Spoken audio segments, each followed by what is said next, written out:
Hello, hello. Welcome in to Gamesthetic, episode 100. 100 episodes of this show, of this journey. I cannot thank everyone enough for ever listening to the show at any point in time. The show's been through a lot of changes over time, from people on the show, to branding of the show, to how we do the show in general. More changes to come with it going live starting next week at episode 101. It's been a phenomenal journey for this show. Most podcasts don't make it past like 10 or 20 episodes. I'm a great example of that. My original podcast didn't make it past 10 episodes way back in the day.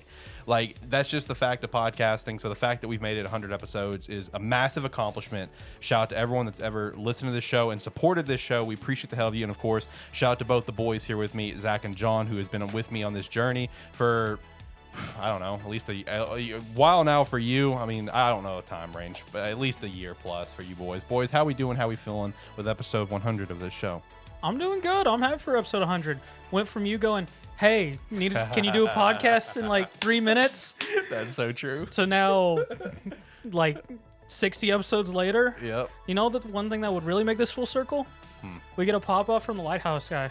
Oh, I know. The Shadow Lighthouse podcast.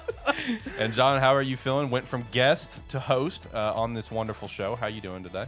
Doing all right, man. You're really excited over there. I am, dude. This is the first podcast we've got that's actually hit episode 100. I say that because like every podcast is, well, like AniMan Plus and Gamesthetic has technically already passed 100 episodes because we've done like multiple bonus cast or spoiler cast for AniMan stuff. But in like true episodes since episode 100, first Sparky 3 podcast to hit it. That's just awesome. Here at the end of this year, AniMan Plus will also hit its episode 100 as long as it goes to schedule. It should. It should. We should be good. Hopefully. Yeah, we should be good. 100 should end the year. That'll be good. I don't know what we're going to do. We'll see. We'll figure something out, but it should be good. This, of course, being like the last pre-recorded episode, like I already mentioned, next week we will start live episodes. So that's going to be really exciting, I think. We'll see how it goes. Yeah, we'll see. Live shows have been fine for a terrible football show. Is Jared going to be here? No, the next week's actually his on-call week. Dang it. Next week's his on-call week. Yeah, so he wouldn't be available anyway. So Jared, of course, is not here today. So Jared's coming back. He should be back in a couple weeks. You've been saying that for He'll be 2 back. months. I was off for He'll be one back. episode and he started and then he was dead. He'll be back. He'll be back, I swear. You've been saying that for months.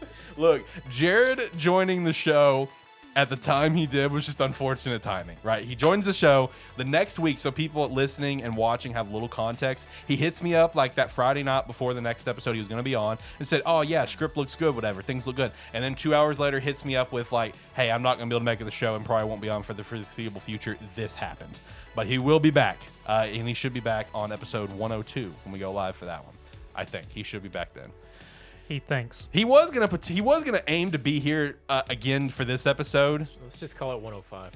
Basically, yeah. No, he was gonna aim to be here, but once again, he hit me up. I think it was like 1 o'clock last night. Like, hey, something else popped up. Not gonna be able to make it today.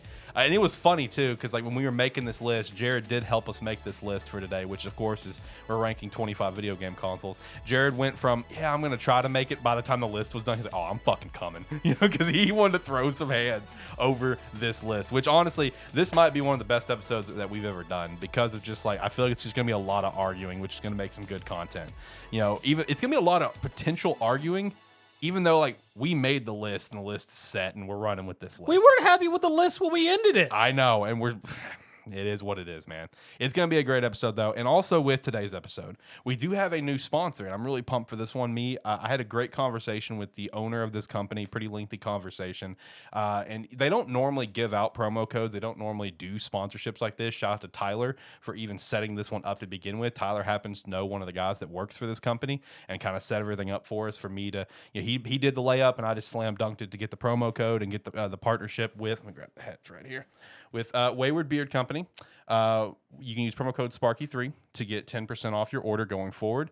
If you got a beard, you want to up your beard game, definitely go check them out. They have a lot of different scents, and with each scent, all has a wide range of products, whether if it's like your beard oils, the butter bombs, whatever, and stuff like that. Beard wash, beard conditioner. They have body wash as well as even cologne, like solid cologne though. Kind of actually really cool. It's just like a cream essentially. It all smells fantastic. I got the beard butter right here with me as well. So this episode is dedicated to Wayward Beard Company. Shout out to them. Shout out to that dude, the CEO, man. He's a really sweet dude. Had a really awesome conversation with him, and looking forward to building this partnership going forward. And I will say here in a couple weeks, I don't want to announce it yet, here in a couple weeks, looks like we got another partnership. Had a good conference call with another company that reached out to me for a partnership. I think we've got something in the works here. Looking forward to shouting that out here in potentially a couple of weeks. And then, of course, check out our other sponsors as well, like Rogue Energy. You can use a referral link down below, promo code Sparky3 to get 10% off. We do have Rocket Pop that is about to launch here in a few days. This is the collector's box. Can't get this. There's only 250. Shout out to me, managed to get my hands on one. But the flavor is coming out to full release here very soon. Let me get in the shot right there. There we go. Boom. And then, of course, Red Dragon. Use a referral link down below. Promo code Gamesthetic, get 10% off. We definitely appreciate that as well. I had a lot of plugs to run through today. Normal stuff, join the website, sparky3.com. We'll go through that more here at the end of the episode. But for the list, for this episode, of course, 25 consoles that we are ranking. So we were very selective with this, where we are strictly focusing on current console manufacturers and Sega, because we all kind of grew up with Sega in some capacity. So a lot of the stuff from the past that other like websites and companies would probably put pretty high on their list, they're not going to be here. We don't have experience with it to rank them. So just everything Nintendo, everything Sony, everything Xbox, and Sega, with two exceptions being like Sega Game Gear wasn't on this because we were trying to keep it a clean 25, and Nintendo Virtual Boy, which you can go ahead and assume that one would be 1,000% at the bottom of this list if it was on here. I have played with the Virtual Boy. I'm telling you, it would be at the bottom of this list. 1,000,000%. It would be the dead last. Virtual Boy was terrible. But other than that, everything else with those companies we'll be ranking. So how we ranked these, it was like a 4-hour conversation, I think, trying to get this list together. A lot of arguing back and forth. So how we rank these is, of course, exclusives, the entire catalog, the controller, UI, power, features, accessories, and of course, online. Those were the general rules that we kind of went by when judging these consoles and trying to figure out the best placement for everything. I feel okay about the list. Well, we have this list that we ranked them by. We'll see if that holds up. Yeah, we'll see how well this lasts. We may have kind of lost it at after a little while. That's true. I feel like once it reached a certain point, I feel like we were kind of speed running it. But then again, we also kind of knew what was going to be like the top. You know what I mean? Like we knew what was going to kind of be the top. But I figure with all that said, we got it, how we rank these and everything. Boys, anything that you guys want to shout out before we actually jump into this list? Shout out to, of course, Gamescom this week. Sonic Frontiers is being sent out to die. So, so moment of silence for Sonic Frontiers. Moments passed. So I still think back to what you said when we chat about that leaked release date, where I pointed out, it was originally set to this, the actual date that we got, and then it changed to December 9th. And I remember you made a joke, John, where you were just like, I could see someone typing that up, like, all right, November 8th. Oh, fuck, that's God of War. December 9th. Oh, nope, they decided to say, bring it on to God of War. Yeah, I saw your tweet about that. I went, R.I.P. Sonic. Yeah. I will say my favorite video by far about it. I don't know if I know I shared it. I don't know if I put it in the Discord. You though. didn't? Okay. It was someone put over. It was the scene from like one of the older Family Guy episodes where it's like a post-apocalyptic era or whatever, and Joe is like molded into the ground without his wheelchair, and the giant rat comes up to him. Whatever. He's got Sonic Frontiers over Joe and God of War, over the rat, and Joe's just like, bring it on. It's like, that's Sonic Frontiers right now. It's because the caption was everyone getting out of the way for God of War, and meanwhile Sonic Frontiers over here is ready to throw hands.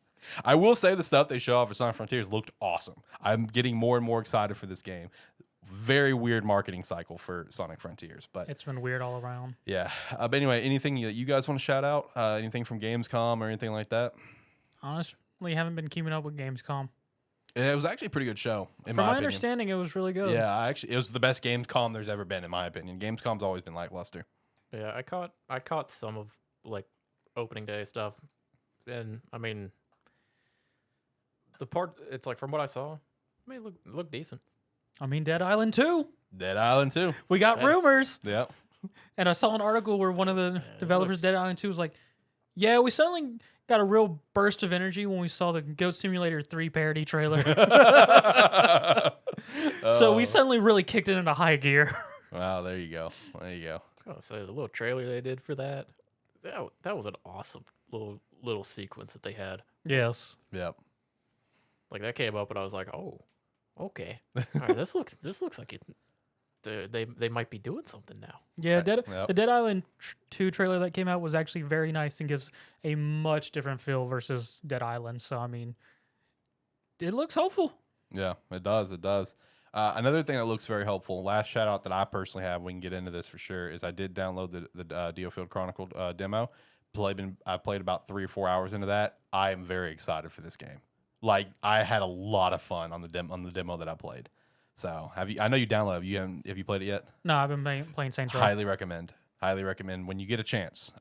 Check it out. Check out the demo. It might be a while because I need to finish Saints Row. Then I'm gonna jump over to Soul Hackers. Fair enough. Fair enough. Yeah, DioField Chronicle. I am very, very pumped for this game coming out here in September.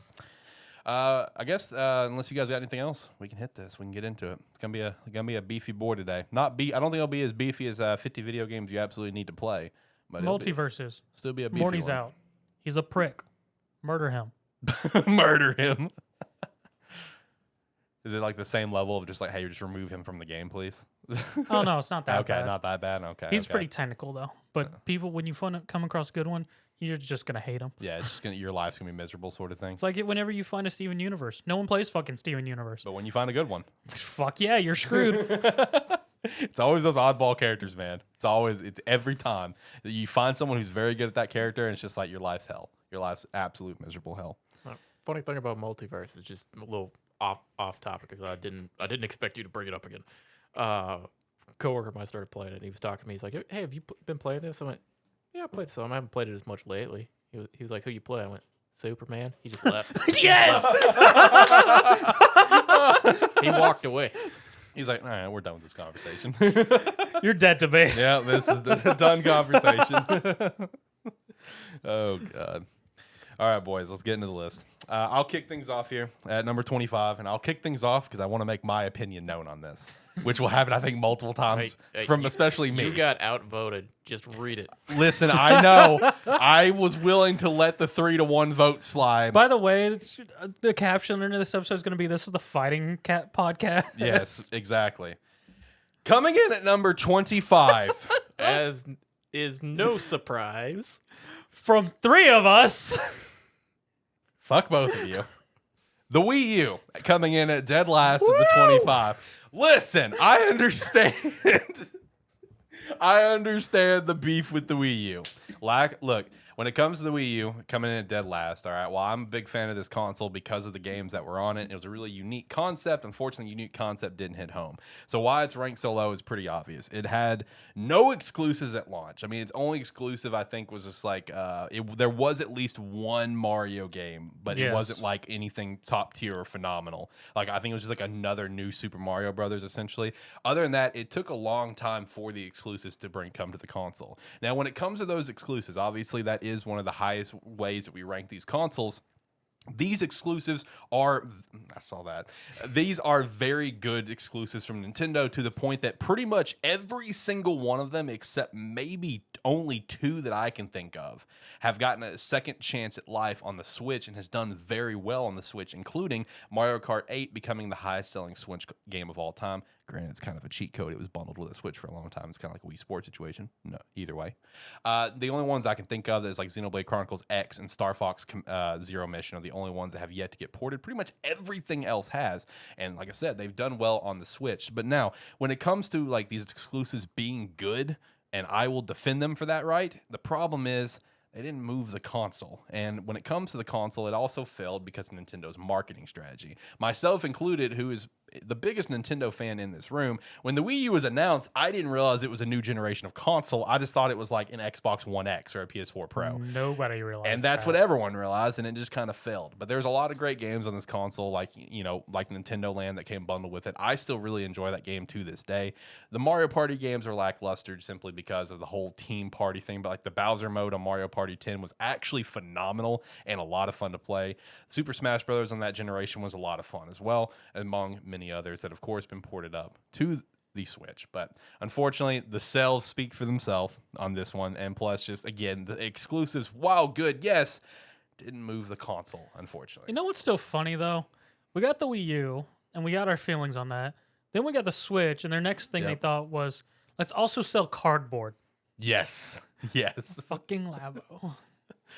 But yes, Wii U comes in at number 25, which I look, my argument for the Wii U, let me make this known, was not dead last. I wasn't trying to bump it out of the bottom 5. I just didn't want it dead last. That was the only thing I wanted. Something had to suffer. Well, I mean, the problem is it had to be dead last because at number 24, there's no way I was gonna let the PS Vita be dead last. Let's jump to the Vita. Because the Vita, I mean, the Vita, honestly, I think me and Alex both said this. We feel it was ahead of its time. Yep.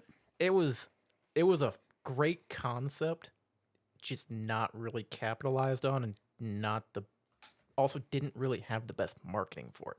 It was kind of there, but the biggest selling point of the Vita was the ability to play your PS4 games on the go with like streaming to it and connected to it, which is a great concept.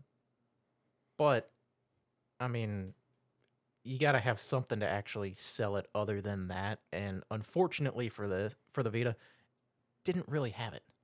Yep. It didn't have the best catalog of games outside of just playing what was ever on your PS4. Yeah, and that's the one thing that we really want to stress here is that, like, in a lot of people's list, they may have the Vita a lot higher if they took this same set of consoles that we have and ranked it. It'd probably be a lot higher simply because PS4 has got a lot of great games. Okay, it does. It has one of the best catalogs out there in our opinion. So it's like, why wouldn't the Vita be higher? Well, again, when you look at the entire catalog and the exclusives, like John is saying, it didn't have anything to sell it. Really, its only selling point, and it only targets a certain fan base, is it has one of the best RPGs ever created with Persona 4 Golden. Like, that was its only selling point. Yeah.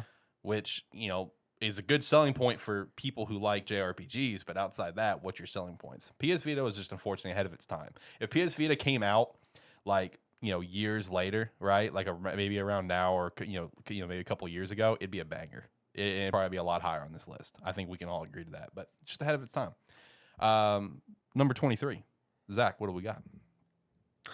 I forgot that's just what you put on there. Yep. I put one thing for this. Yeah. See Zach. When he was asking about it, I think you had walked away and he goes, what do I put here? And I went, see Zach. So for 23, we have the infamous Sega Saturn.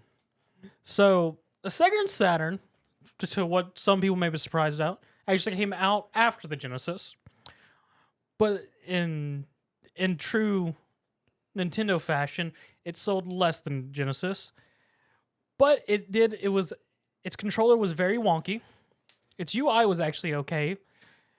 And the big thing about it, the Sega Saturn had a lot of very good franchises on it, which, despite the Saturn, survived the Saturn, moved on, because it had Daytona USA. It had the first Soul Hackers. It had freaking X-Men versus Street Fighter, which is still a random ass fighting game I remember playing in a freaking Toys R Us. And overall, the console itself was rough, but its catalog was fantastic. Many of those games actually managed to continue franchises, and we've actually seen a couple got remade a couple years later. But overall, Saturn was rough. It's at 23. Could it have done better? God, I prayed it could have, but it didn't. But it was still a fun console for the time it was and the games it gave us. But it also had a great follow-up, because coming in at number 22, we have... Hello. Hey, John. Coming in at 22 is one of my personal favorites, which it's unfortunate it's as far down as it is, but we got to be realistic. Yeah. We have the Dreamcast. Yes. Which, I mean, Dreamcast, I mean, it is what it is. I love the console. I had it when I had a lot of fun with it. It's like I had it. I loved it. It's got a very awkward, weird controller. It's up there for one of the weirder controllers. Weird, yes. I give them A+ for creativity. Yeah. But yeah, that's about it. It's a weird design. It's just it's awkward, but it had some pretty fun little accessories for it too. Yeah, it's like the little memory card that you plugged into the controller, which I don't know why that was ever a thing that I think it was just kind of trying to capitalize on what Tomodachi's and stuff, because it was that was what 90, well, 90. I mean, the 64 ended up doing it later. It was the same thing. Yeah, like 64, it's like some of these consoles they wanted everything to plug into the controller, but it had the little memory card for it would plug in there, and it had a little LCD screen on it, which would put a logo or some moving images on it. Real gimmicky, but it was an interesting little side note to it to make it a little more fun. But I mean, there were a lot of great games on the Dreamcast. One of the biggest problems for it was it came out and had to go up against the PS1, Yep. which $299. yeah, that kind of says everything there. Yep. But I mean, the thing was, I mean, when you compare the Dreamcast to the PS1, I mean, unless you just happen to have the Dreamcast over it, the PS1 was just overall like better. Yep. So I mean, it's unfortunate that it had to go up against it at that time. And for anyone watching this show that may not be familiar with the $299 thing, when the Dreamcast was announced that it was at E3 back in the day, when E3 was a very different show than what it became. This was a very different version of E3. Sega, released the Dreamcast where it was available right then and there. It's like, yeah, you can leave this conference right now, go to your local Walmart or whatever, and pick up a Dreamcast. So then to compete with Sony launching their console, the head of Sony at the time just walked up to the podium, literally just said $299 and walked away because it was significantly cheaper than the Dreamcast, and that alone killed the Dreamcast. Which also leads us into the next one, number 21. So 21, we have the PS1. Yep. Great console, started a generation. One of the first consoles to move from cartridges to disc, which was really nice. Just like Dreamcast, yeah. Yes. And also, thing to note that we didn't put on, it was also the first set of consoles and games that went from hard polygon to 3D modeling. Yep. Something both these did, yeah. Yes. As well as analog controls and all that fun stuff. Just overall, it was a console that helped lead in the next generation of consoles and everything. Not a whole lot of exclusives. Then again, we still didn't have a concept of exclusives yet, really, to be honest, besides Nintendo being Nintendo and Sega. And really, yeah, Sega with like Sonic. That was our concept of exclusive at this point. But started a nice generation, moved from cartridge to disc. Actually, I mean, PS1 was sort of like one of the first compact consoles too, because before that, all of them were sort of slightly bulky. Yeah. Yeah, Dreamcast and PS1 both are on the slimmerish side, yeah. Yeah. Yeah, and when we're sitting here like, saying PS1's a good console, it's like, well, it's a good console. You got a bottom 5. Yeah, just because, like, I'm sorry. Look, it's the worst PlayStation, but it did launch the PlayStation, but out of every PlayStation we've got, it's the worst one. I'm sorry. I mean, for the time of when it came out, it was fantastic. Yes, exactly. Yeah. In hindsight, 2020, what we gone down the line, you're not going back to a PS1. No. Let's be honest, people. Yeah. The other thing with the list is, these consoles, they're in the bottom 5. It does not mean they are bad consoles. No, not in the least. I guess except for the Wii U. It's dead, Alex. Nintendo has killed it themselves. I know. They moved on from that very quickly. Yeah, I get it. Just because these are in the bottom 5 does not mean they're worse than the other consoles. It's just, I mean, something has to be at the bottom. Yeah. Look on the bright side. At least you're not the Virtual Boy. You gotta look on the bright side for that. You're not the Virtual Boy. You're not the worst thing ever. And also, when it comes to consoles, PS1 and Dreamcast starting off with actually fully transitioning over to discs, the next console here on our list, they actually attempted to do some disc stuff. Yeah, the Genesis, Sega Genesis. At number 20, what do we got? At number 20, so Sega Genesis was the competitor against SNES, if I remember correctly, or was it NES? It was NES. Yeah, I think it was NES because this was early 90s. Yes. And, I mean, it was phenomenal. I mean, I was still playing in Genesis in the 90s, and as I stated when we were making this list, I had a Saturn. Then I upgraded to a Genesis.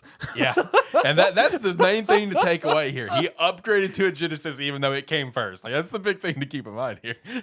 I mean, in terms of, like, exclusives, there was, like, Killer Instinct for fighting games, but it had Sonic, which was the big seller for Genesis, like was 4 or 5 versions of Sonic. Yes. Yeah. Because Sonic to Sonic and Knuckles, pretty much. It was like Sonic, Sonic 2, Sonic 3, Sonic and Knuckles, which, nowadays those two are just bundled together, but they were 2 separate games. And then with the Genesis Sega CD, that's when you had Sonic CD, which introduced Metal Sonic. And then I think there was like the Sonic fighting game, Sonic Fighters. Yeah, that was on there too. That's awful looking nowadays. That might have been Saturn, actually. Okay, at least those 5 was the Genesis. I forgot when Fighters came out, but those 5 were the Genesis. And that's a great lineup of Sonic Fighters games. sounds like Saturn now that you say that, because that's a great lineup of Sonic games. Yes. So, I mean, overall, it was a great competitor with the NES at the time when it came out. Controller was nice. It was simple. It was different from the Nintendo, but it was actually a very simple controller, nice to handle and everything, simple button layout.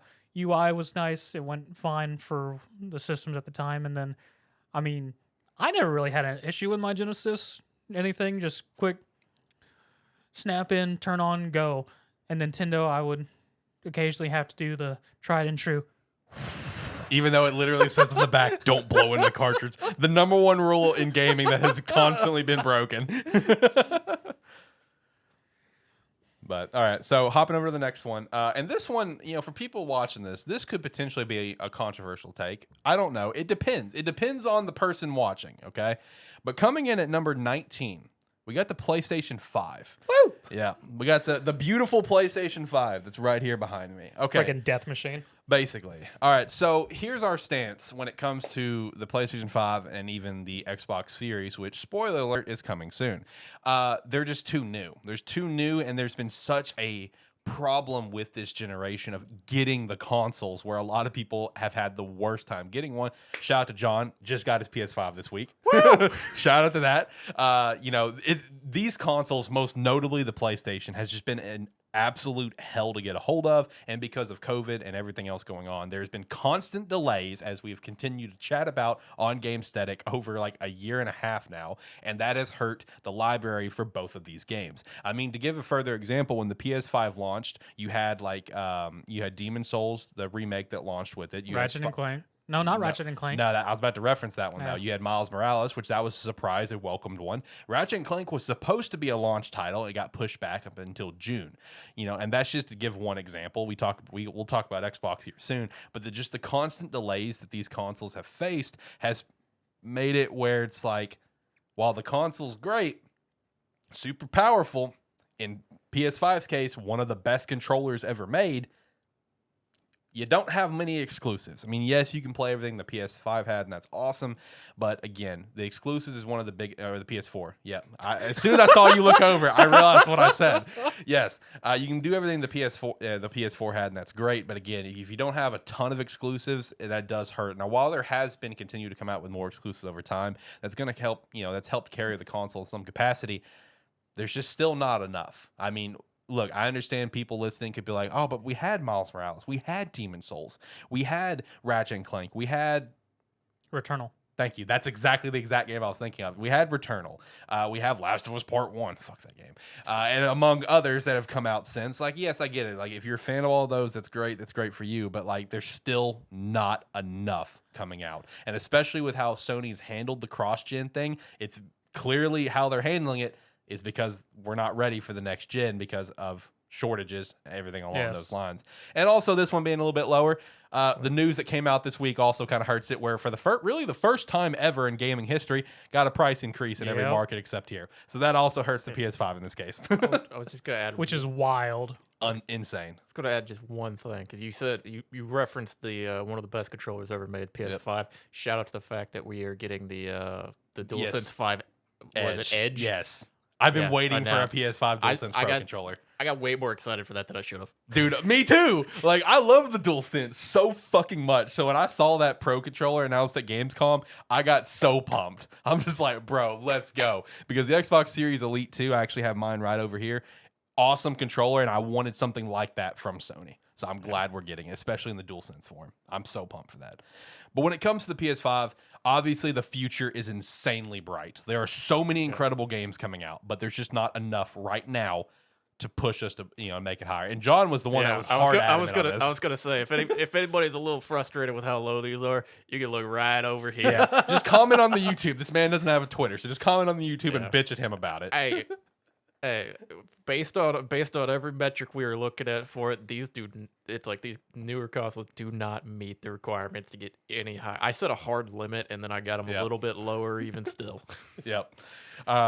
Jumping over to the next one, like I just said, spoiler alert, Xbox Series. Now, I want the record to be known that I think this one should be a little bit higher, just a little bit.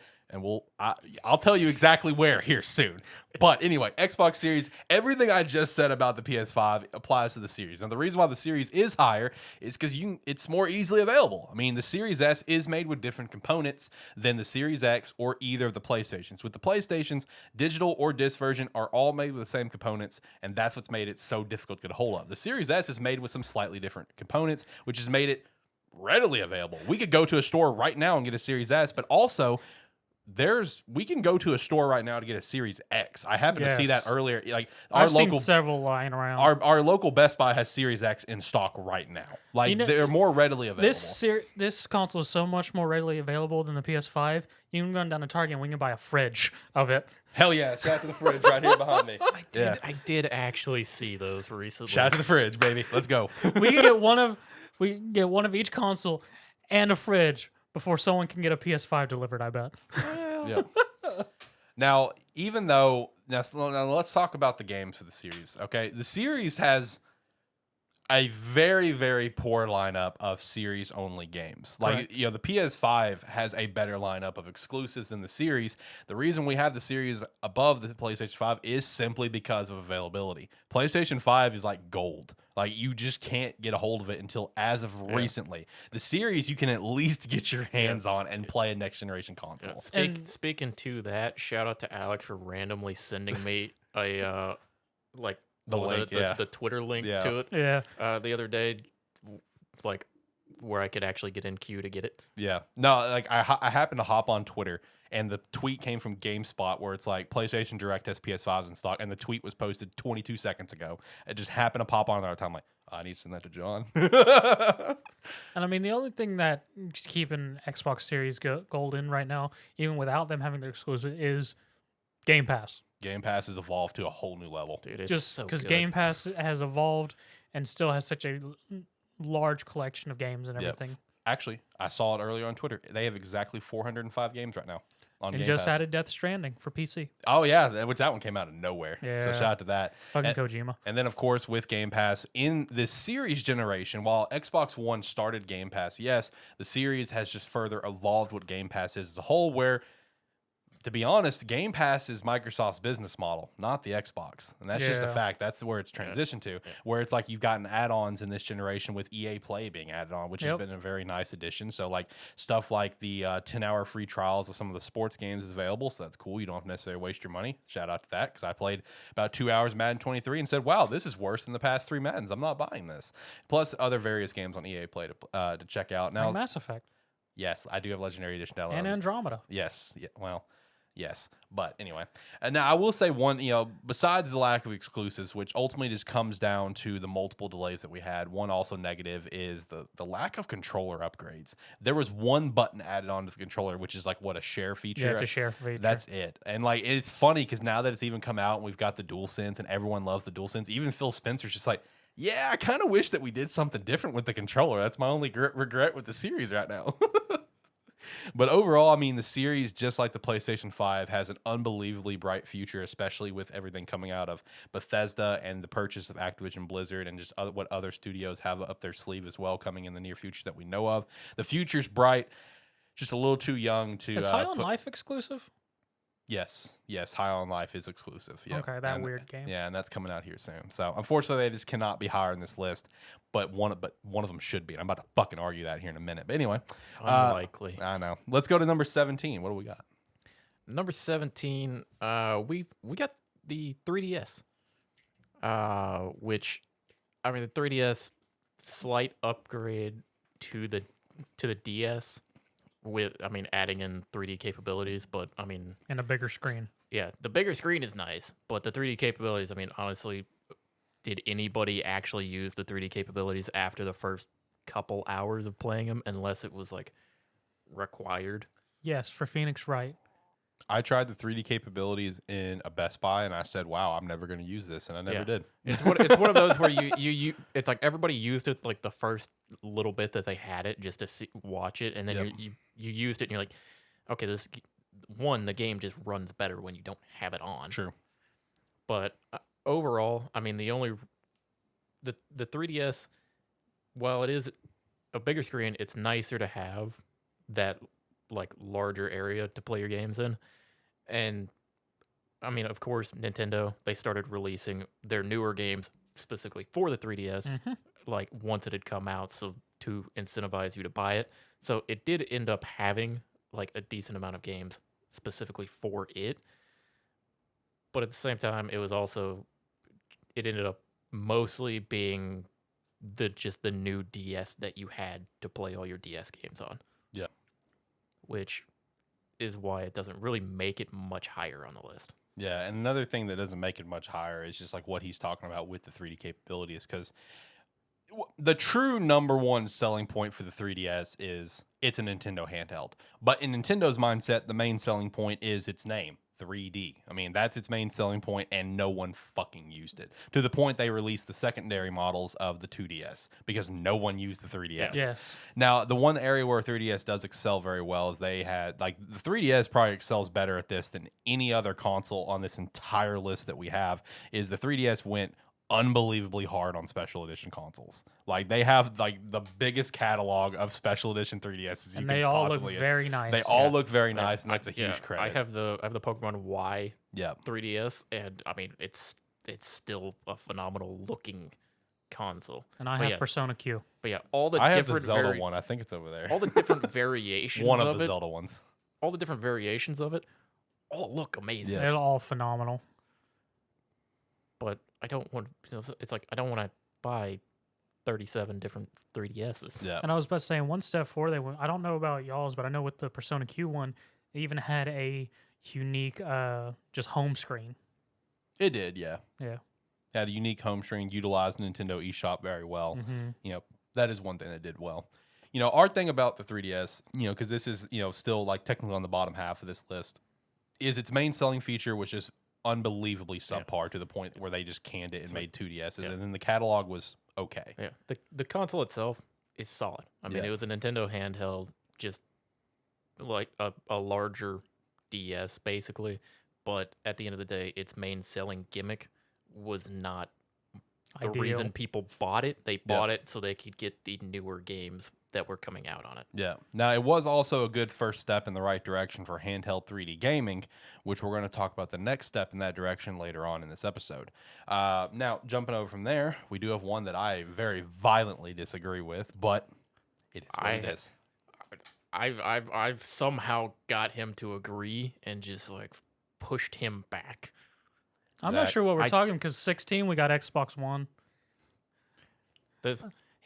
Alex was very, very against this, but I just beat him down with logic. I mean, I apparently walked away from that conversation because, I mean, Xbox One, I mean, out of all of us, I'm the only one who kept with it. Yeah, we abandoned it. I was about to say, I'm literally the only one who really kept with it. I mean, I had a PS4 and Xbox One, and I used my one more. I mean, its launch was really bad.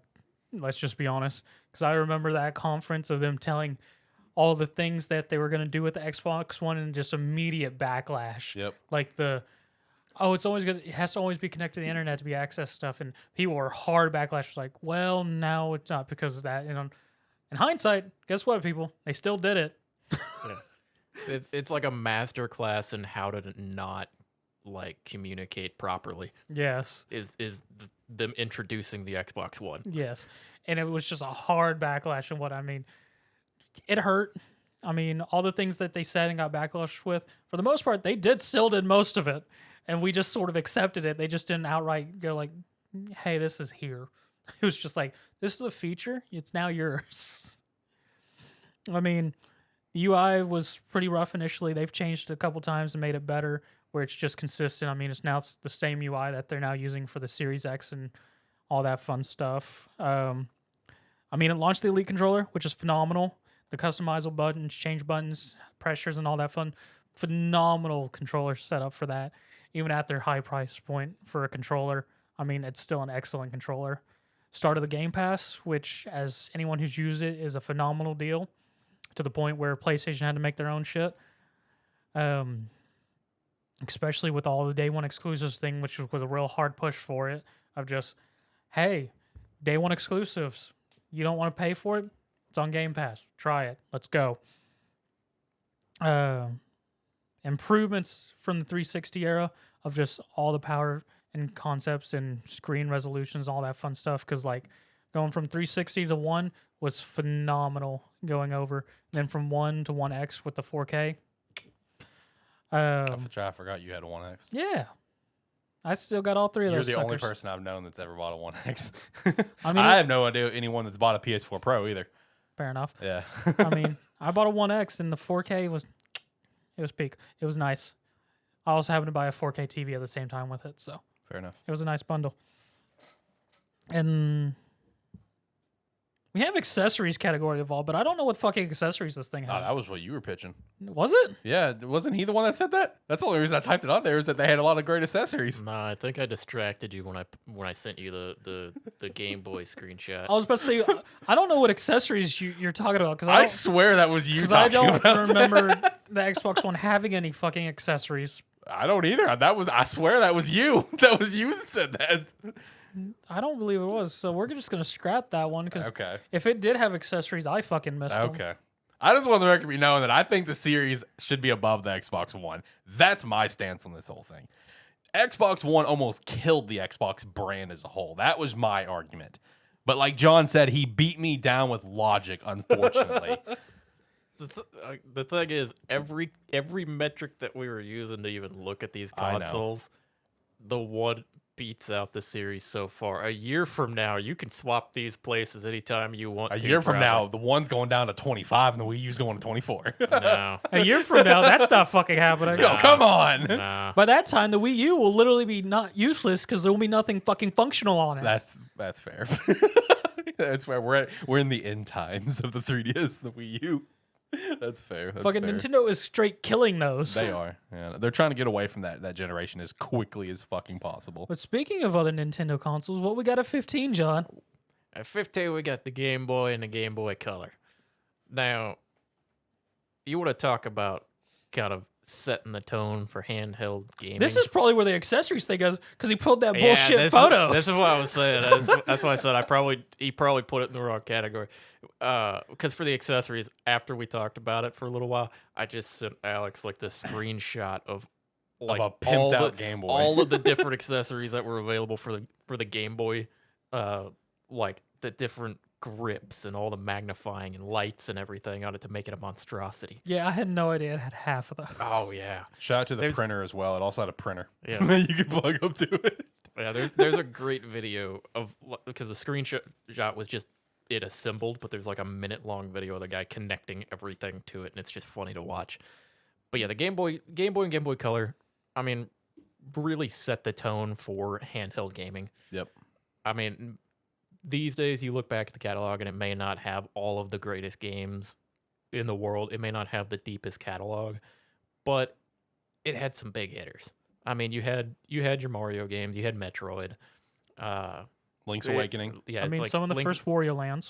Both the Oracle games, some of the best Zelda games out there. Yeah, and Pokemon Red, Blue, and Yellow. Yep. Really set everything in motion for Yep. Pokemon and some of these other like franchises as far as moving into the handheld market. Yep.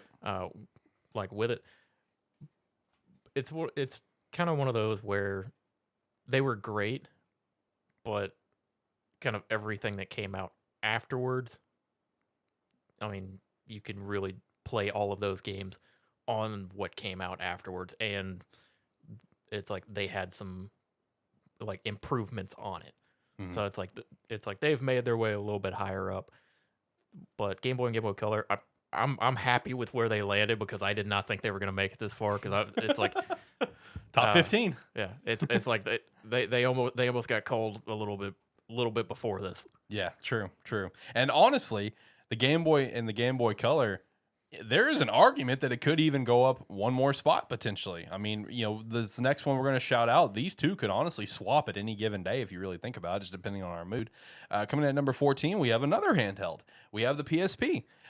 So the only real negatives when it comes to the PSP is there's really mostly two and then another kind of half negative. The main one is it's a Sony handheld. That's the main negative, unfortunately. And the other negative would, of course, be those UMD discs, which cool at the time, very unique. But they did ultimately, obviously, flop and have never been used again. It's like the GameCube disc. Yeah, basically, exactly. And then the other kind of half negative is that it didn't have the biggest catalog in the world. But the thing is, the catalog that it did have is absolutely phenomenal. Now, obviously, we were very harsh on the PS Vita earlier on because it's just ahead of its time, and its exclusive catalog was lacking. I mean, it had a great catalog in theory because it just borrowed from the PS4, but the PS Vita exclusives weren't really there as much. Not so much for the PSP. There was a lot to offer with the PSP with not wide, but the catalog they did have was phenomenal. There's a lot of PSP games that I want. I just bought another PSP game recently. Sony went hard on PSP just because that was their competing with the DS at the time. And it was their in between 2 and 3, so they didn't really have anything going during that time. So they pushed hard for the PSP on putting stuff out on it. Yeah, and they did, and they created a bunch of phenomenal games. Yeah, PSP is one of the few consoles where I bought multiple of them because I think I've bought 3 PSPs and I've lost 3 PSPs. Oh no. Because every time I would lose it, I would buy it and I would rebuy the games that I lost. Yeah. Just to keep playing them. Right. Because it's like the PSP, PSP was just great. It was. I love the PSP. And it was also one thing that was also kind of a nice selling point for us to put it here at 14 is that it also did kind of push forward the portable on-the-go access to TV and movies that you could buy as well in those UMD discs. Game Boy Advance flirted with that, where you could buy cartridges that had TV shows. I actually had one. I think it was a Drake and Josh episode, which was just a wild concept at the time. But the PSP, really took that step forward because at that time period, smartphones wasn't really a thing yet. Yeah. I mean, we're still getting there in mobile phones where now I can pull up whatever movie or show I want right here. PSP was kind of starting to lay the foundation and kind of predicting the future of what is to come, to have all of that content all in one content package, music, TV, everything at your fingertips. And PSP excelled well at that. I remember a couple people I knew who had PSPs who used them more as music players rather than games. So yeah, it really was, like you said, that all-in-one kind of content package. Yep. Just wrapped up in Sony's weird way of doing it. Yep. Shout out to also the all-in-one sort of content package that was attempted of that video game cell phone. You guys remember that? No. Yeah, it was a cell phone in base form, but the slide up instead of being a keyboard was game controls. Wasn't that just a BlackBerry? It might have been a BlackBerry. It might have been a BlackBerry that created that phone, yes. But I mean, the whole concept of the phone was to be a video game console. Shout out to anyone who knows what a BlackBerry is. That's true. Shout out to those days. But coming in at number 13, we have.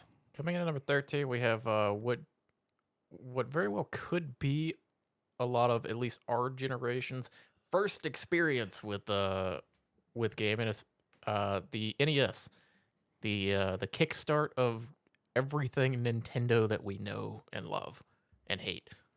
Yes, exactly. That's fair. Back when Nintendo were straight gangsters. Yep. Yeah. This is whenever they still had brothels and potentially still making appliances.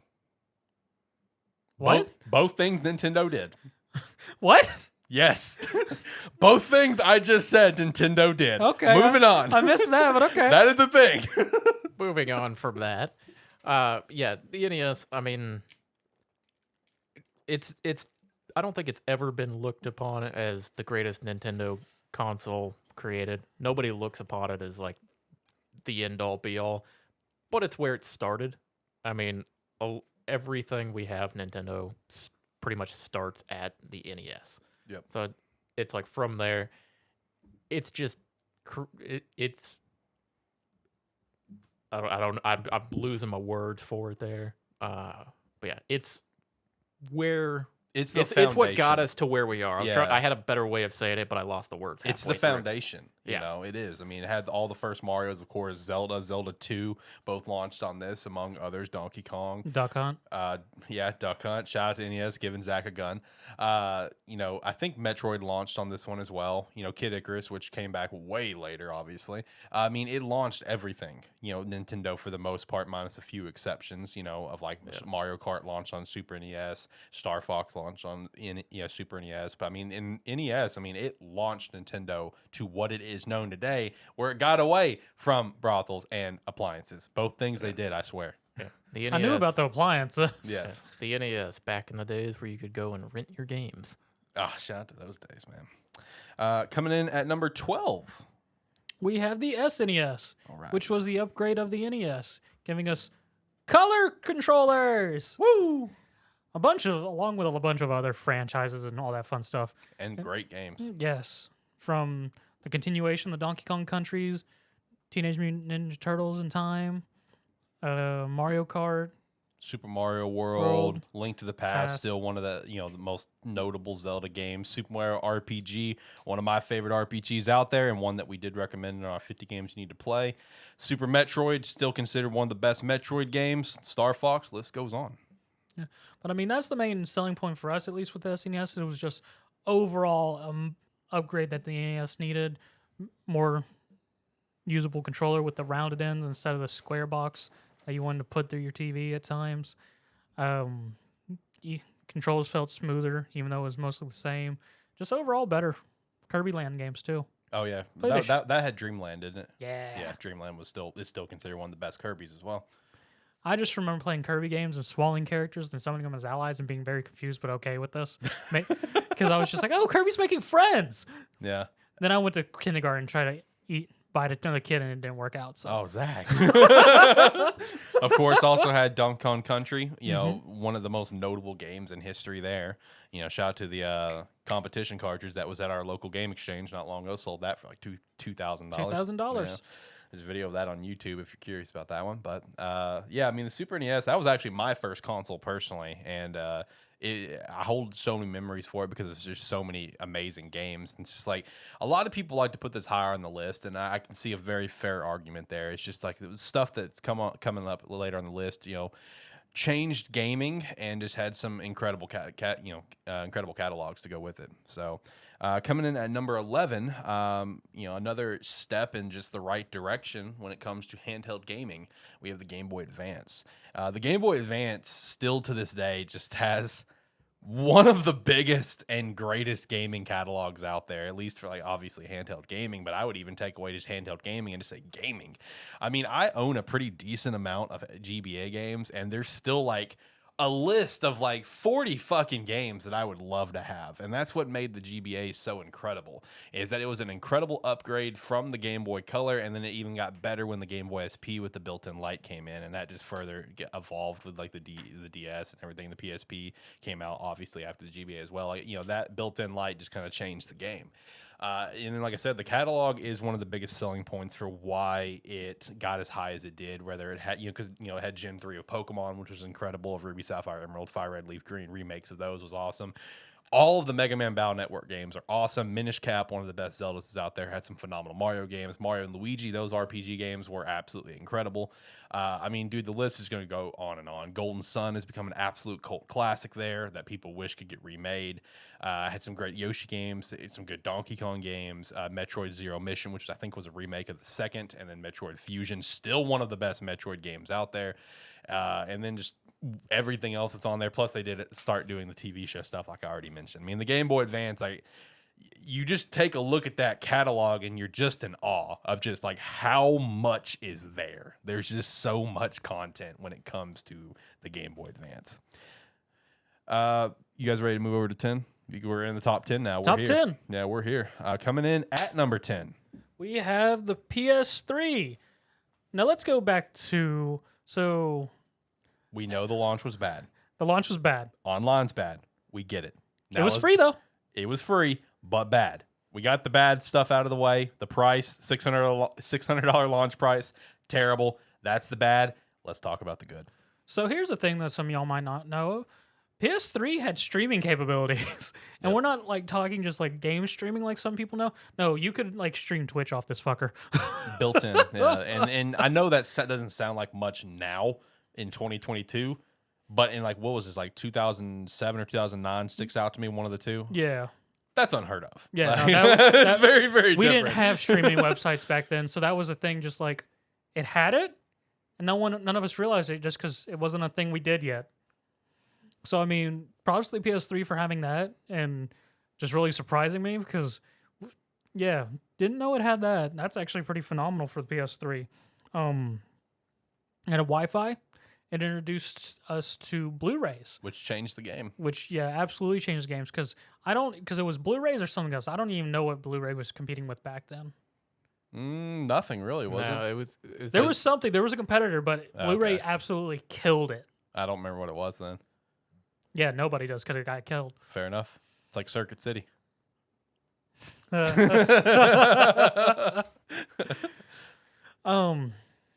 yeah, no, went on for Blu-ray and gave us Blu-ray and just the phenomenal that was the Blu-ray disc and everything we enjoy about them now and all that fun stuff. Then also the games, several very good exclusives for series, the Order games, Killzone, everyone's favorite J-Star All-Star. Oh man. Hey, at least I got a Western release Japanese fighting game that has Suna in it. So Yes. shout out to Hitman Reborn making it to the West in some capacity. The Nope. only way it ever will. One of Sony's phenomenal exclusives from PS3 that's died, Fat Princess, which was almost a tower defense game, but it wasn't quite tower. You sent out soldiers, and it was literally them protecting a fat princess trying to get her food. Yes. I'll say shout out to the PS3 as well because PS3 is kind of where I got my love for JRPGs again. I don't even remember when I got my first PS3, but I picked it up. Started go by like GameStop, just like looking through it. I'm like, holy shit, what are all these games over here? And started grabbing them. Man, Yeah, it's like it was like a haven of just everything I was looking for. Yeah, you and me went hard on Tales of Zillia when that came out on PS3. Yeah, it's like that was kind of my introduction, and then it's like I just every couple weeks would go down and just browse the section, pick up new stuff, and then just go play it and come back. Yeah, which that's what a lot of PlayStation are good for. Their JRPGs. I mean, we had some shooters during the PS3 era, but it was mostly Japanese to Western release games, which made it phenomenal. Yeah. And like when it comes to the PS3, it's like, again, it had a bad launch because of that price. The online play was, while free, trash, yes. It's like, again, it set the standard for Blu-rays being the thing because its competitor 360 didn't do that yet. It didn't come to Xbox until the Xbox One.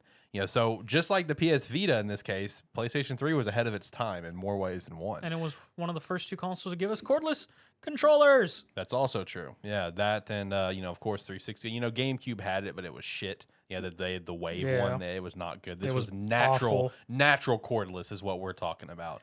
And again, this is a situation of the console just being ahead of its time because that even still affects us today in 2022 with the processor they used called the Cell processor, which has just caused constant problems in getting PS3 games to be natively on streaming services such as like to this day with the PlayStation Plus revamp that came out, you can download PlayStation 1, 2, and like, of course, 4 games, like, play it like that way. Meanwhile, PS3, you have to stream it, and it all comes back to that Cell processor.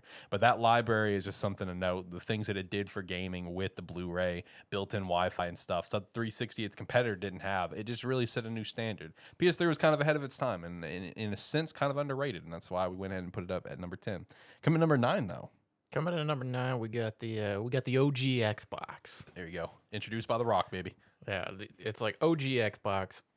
I mean, kickstarts everything we know about Xbox today. Yep. All comes back to here. It's like it had some online play, but I mean, come on, Big Daddy of them all, Halo. Yep. Which, if I'm not mistaken, was our number 1 in our top 50 games That you is- absolutely need to play. That we ended off that list with the Halo trilogy. Yep. Which it confuses me because I mean, for Xbox, it should have been Phantasy Star Episode 3. All right, calm down. Not episode 3. That was the card game. So you calm down, sir. Oh, was Episode 3 the card game? Episode 3 was the card game. It Okay, was then Card it was- Revolution. It's over Then there. then it was Episode 2. Episode 1 and 2. Yeah. But yeah, I mean, the original Xbox really, a lot of our like the notable franchises for Microsoft that we have today. I mean, this is where they're coming from. I mean, this is the start of it. But I mean, the reason I highlight Halo is Microsoft's baby.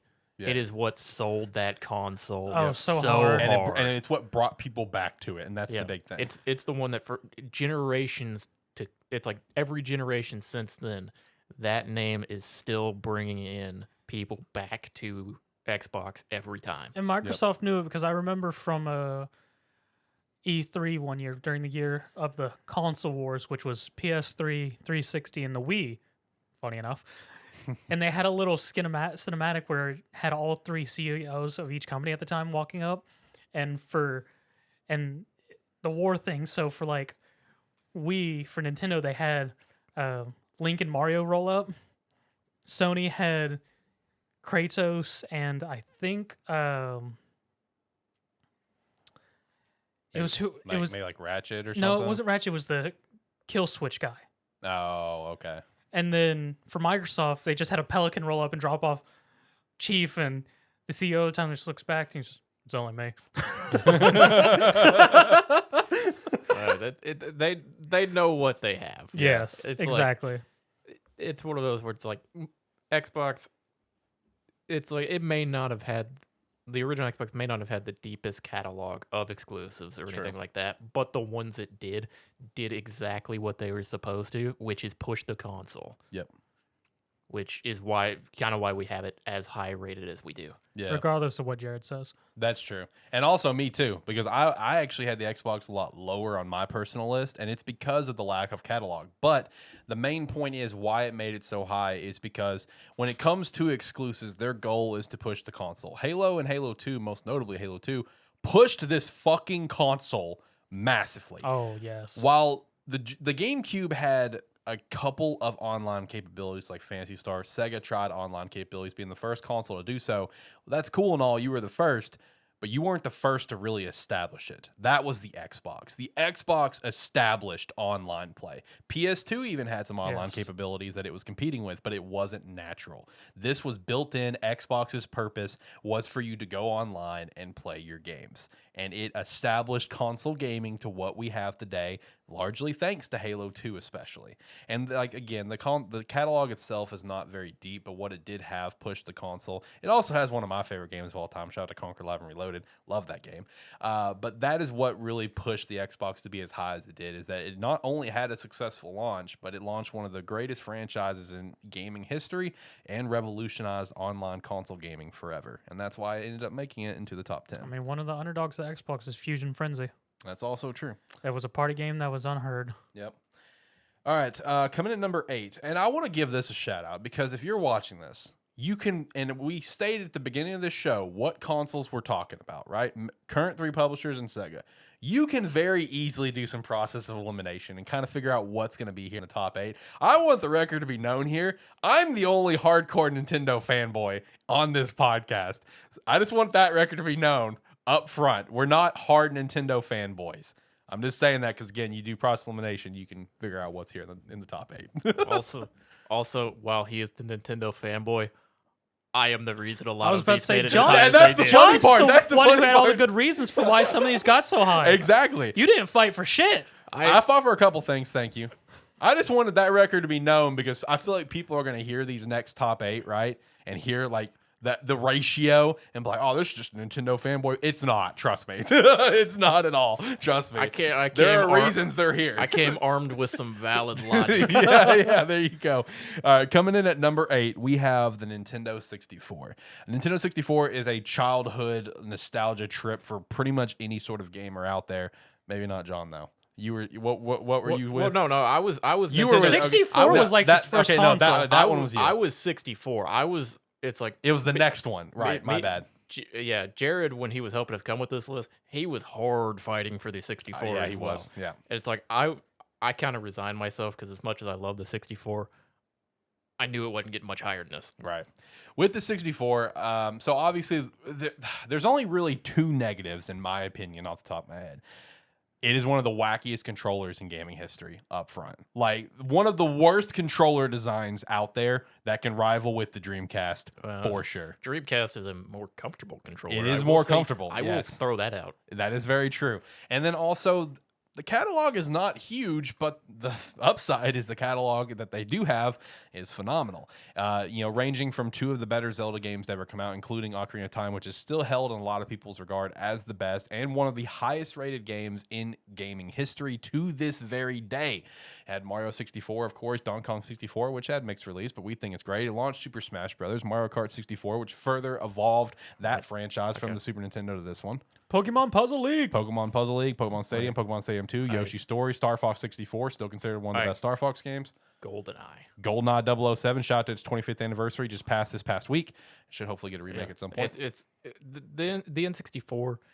While like I said, it may not have the deepest catalog in the world, but it has some of the most beloved games of all consoles. Yep.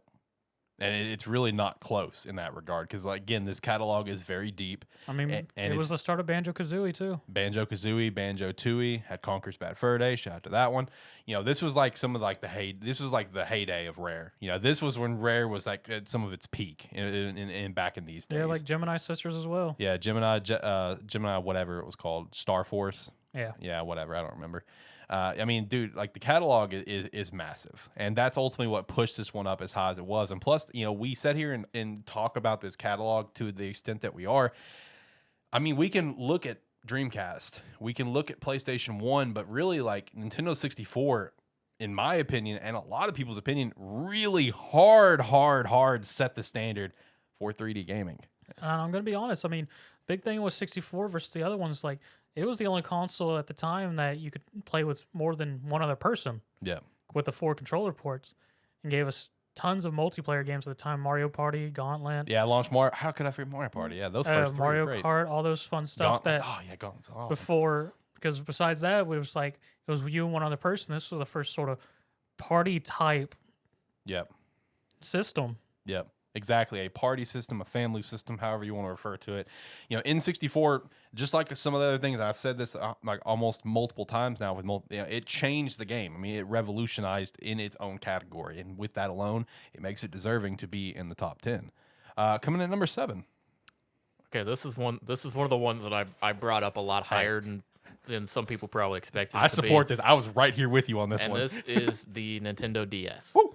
Let's go. Here we go, baby. Nintendo DS, while on one hand, is one of the highest selling consoles in history. Yep.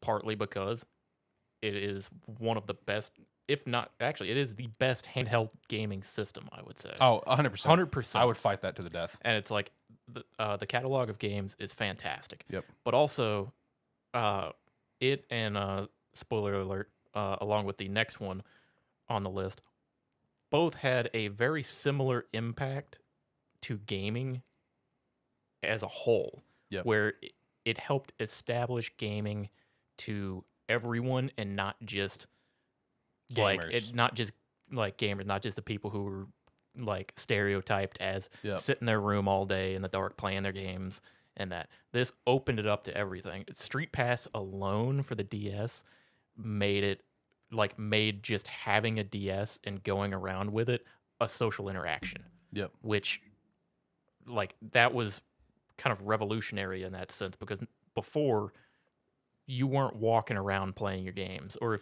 if you were, it's like you were kind of keeping to yourself. It's like that aspect of it made it where other people that had it, you might want to actually interact with them. Yep. Or it made it where there was more of a conversation to be had just because someone else had a DS. Mm-hmm. It's like it really just opened up gaming as a whole. Yep. And I will also say, to add on to that, this is the first form of gaming that, besides Street Pass, opened it up to beyond just gamers with the games themselves that they were coming out with, whether if it was like more education-based games, which I forgot the name of them, was like Brain Academy or something like that. I think was one franchise. Another one that I actually fucking loved, they probably all ran away from home, is Nintendogs. I mean, that was something that was great for kids that their parents would let them get dogs. Nintendogs was great. Nintendogs. What do you was mean amazing. can the dogs run away? Nintendogs? Maybe. I'm not 100% sure. That's I was- fucking depressing I as was, hell. I was just gonna let him run with it. I think comment down below if I'm right or wrong on this, but I feel like they can. Because wasn't there also a Nintendo Cats? Yes, but I don't remember if that came out in the DS era or 3DS era. But yes, I think there was. But like, games like Nintendogs, games like the Brain Age Academy and stuff like that, like those further opened it up to be accessible for everyone, especially since it had the stylus with the drawings that you could draw on the bottom screen.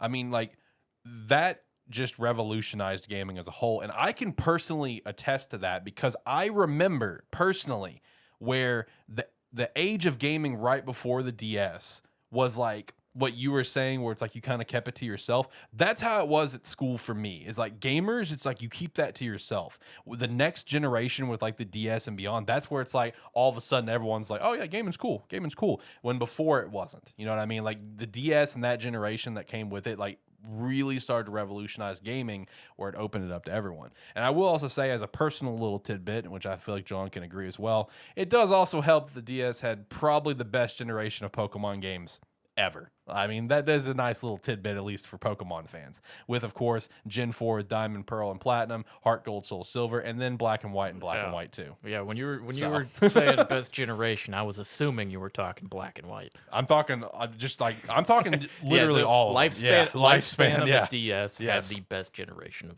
Yes. Pokemon games to play. Yeah, I mean, so that's a nice little extra tidbit to throw in. And it's, hey, I will also say a great way to move a console is to immediately launch the console with one of the most beloved Nintendo games in history as well, with Mario 64 3D, where it was just everything great about Mario 64, but you add the ability to play as Luigi, Wario, and Yoshi. That alone made me want to I remember watching the debut of the blue DS on G4 and them showing that game, and I went to my grandmother. I'm like, grandmother, I need this. I want to play this so bad. So that also definitely helps move a console. DS was great. That's the bottom line. The catalog's insane. Go look at it. It's awesome. Go buy a DS. You can still buy one a day and have a phenomenal time with it. Now, coming in at number 6, John, the next console that revolutionized gaming forever. Here we have the Wii. There we go. And this was when we were talking about it. I think Zach and Jared both kept trying to get rid of the Wii pretty early. And Yes. every time they put it on their, like, brought it up in our list, I just kept saying, it's not time to talk about the Wii yet. I was right there with you. And It it's wasn't like time yet.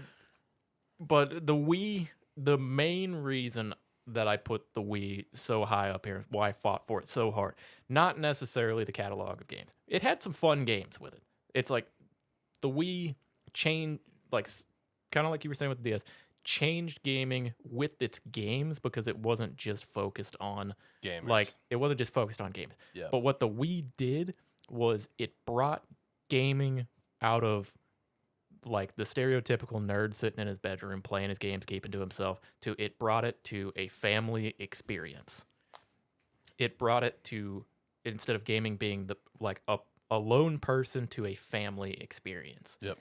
And it's like that fact alone, with also, I mean, the Wii sold phenomenally. Oh yeah, it did amazing. It's like was unbelievable. It did unbelievable. Like it came out, and it was one where people were like, yeah, I don't know about that. It's like, I mean, it looks kind of gimmicky, motion controls and everything. A year later, like, Everyone had a damn Wii. Every family had a Wii in their living room. Everyone had a damn Wii. Which wasn't something that really happened before. Nope. It used to be you had your Xbox, you had your PlayStation in your room, and suddenly the home console is in the living room for the whole family to enjoy. Yep.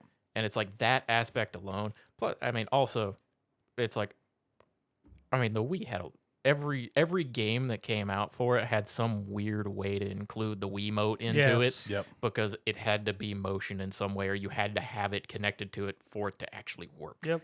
So I mean, it was gimmicky, but I mean, it did. I mean, you say gimmicky now, but then motion controls became sort of a standard thing that we're used to now, and people are used True. to motion controls now. Yeah. Which before the Wii, motion controls were something like, if someone mentioned motion controls, you go, "Oh God, please no." Yeah. Now it's just kind of accepted as part of the staple of gaming. Yes. Yeah, where you're just like, it can't be that bad. Like one of our big favorite games from I forget, PS3 or PS4. I think PS4. Was Until Dawn PS4 or PS3? PS4. PS4. Yeah. It has motion controls in it. Yep. Yep, it does. Very annoying motion controls, but it does have it. Yes. Which actually does bring us into our top 5 Coming in at number 5, we have the PlayStation 4. Now, to give special shout out to Jared, who could not be here today, I will harp on the PS5 in one capacity. 4. What is wrong with you today? PS4, not PS5. Thank you, PS4. I'll say one thing that Jared brought up, that when he said it, we kind of glossed over it, but he does bring up a very good point. But then I'm gonna hop into the number one positive that makes it as high as it is. The one point he did bring up is that it really just kind of feels like a PlayStation. While it's more powerful, yes, like what did it really do to really truly revolutionize the PlayStation? You know, they didn't necessarily get ahead of themselves like they did the PS3. You know what I mean? PS3 was ahead of its time. They were just they went with the flow, and they made a great console that worked phenomenally. And that can be a negative depending on how you look at it. I wanted to shout it out in honor of Jared, who couldn't be here. I wanted to include that for him. And to respond to that, I'll say the same thing I told to Jared. You don't to make a great console, you don't necessarily have to innovate on everything. Yeah. They took everything that the PS3 did that people liked about it, and they just made it better. They made it cleaner. They made it easier to access. Yep. It's like sometimes it's not about making the newest, like the shiniest, fanciest, like something crazy, something exotic. Sometimes you just have to make something perfectly solid that works exactly how you want it to. Yep. And that's what the PS4 was. Correct. Just from like the console itself, it has one of the better controllers from history as well, the DualShock 4. DualShock 4 is held in high regard, where a lot of people still like to play it today. Like they like to hook it up to like their PC in some capacity and use it in that way. DualShock 4 is a great controller. Very well built. I haven't had much experience with the 5 yet. DualSense, yeah. But it's like the DualShock 4 is currently my favorite controller. Right. I mean, it's a great controller. It's definitely top 5 for me personally. But like, the controller is great. The console itself, while it feels in a way basic, like Jared was saying, still a very well-built console. What made this get to top 5 is one key thing alone. It's one of the main things on our list, on our rankings, and that's PS4 has an unbelievable catalog of games. It's ridiculous. From exclusives to just the entire catalog as a whole, from cross, multi-plat games, whatever. It has one of the best freaking catalogs out there. God of War 2018 really injected new life into God of War. And honestly, I'm a God of War fan from the outside looking in. You're a true God of War fan. So let me ask you on this, because I feel like you'll probably agree. In my opinion, looking at it, God of War 2018 really thrust God of War into mainstream versus what all the rest of them did. Well, yeah, but it's like it did that, but I mean, the other side of it was in 2018. It's like there was still kind of like a lot of people were still holding on to the Xbox. People weren't really wanting to decide if they wanted to swap over to the PS4. I had already swapped over. I think you may have already swapped over to it by that point. But it's like God of War 2018 thrust God of War into the mainstream where it hadn't been at for years, but also it thrust the PS4 and just showed everything that it was capable of. Yep. Spider-Man as well. Yeah, because it's like those Spider-Man and God of War showed the full potential of the PS4. Easily. Horizon Zero Dawn too. Yeah. But it's like those games alone would sell the console itself. But those are like towards the end of life cycle games. Yeah. And it's like there were already a ton of games that people were like moving over to it for. Yep. I mean, you had just talking about some of their other, franchises that's well known. Also had like the remake of the first Ratchet and Clank on there as well. That was a great game. Sly Cooper 4 was on there also. Jack and Dexter's kind of been left to the wayside on that one, but it is what it is. But then just introducing these other new, now Sony exclusive franchises like the Horizon Zero Dawn, the Marvel Spider-Man, and then just the God of War coming back into form. And right now I'm, obviously we're focusing strictly on just like, the exclusives, but I mean, you just look at what's available on this console from a multi-plat perspective as well, like a Red Dead Redemption 2 being an example. Still should have won Game of the Year, but different story. Fuck right up. Until Dawn, that one's, exclusive, but in a great horror game. Ghost of Tsushima launched on it, and that's now going to be one of Sony's new high money IPs for years to come. I mean, dude, like the PS4, it's like, while it didn't necessarily, it didn't wow you and blow your underpants off in terms of the console itself.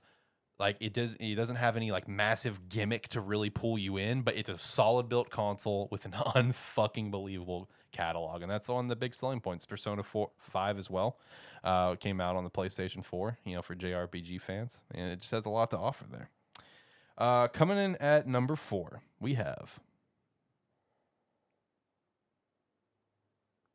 the Nintendo Switch. Thank you. I was just giving it a little pause to I make was it supposed more. to say, I wasn't sure what the hell was going on. I wasn't either. was I was letting John run with it. Yeah, he looks over at me and I'm like, let's see if he prompts me at any point. My prompt's gonna be my stare. For people listening to the audio version, I'm sorry. A lot of pauses here where I'm listen, just fucking with it. Listen. While we appreciate everyone that listens to the audio version, we do more focus on the video format of things. Yeah. Okay, go check us out at youtube.com/birthday. Like the video, subscribe to the Yeah. channel. Number 4, we have the Nintendo Switch. It's like some people would rate this a lot lower. Some people would rate it as potentially number 1. The thing with this Nintendo Switch is it's similar. It's taken everything that I said about the Wii and just kind of excelled and improved upon it in a way. Now every household has a Switch in it pretty and much. released at the most phenomenal time it could have. Oh my Oh god. yeah. It is the Switch was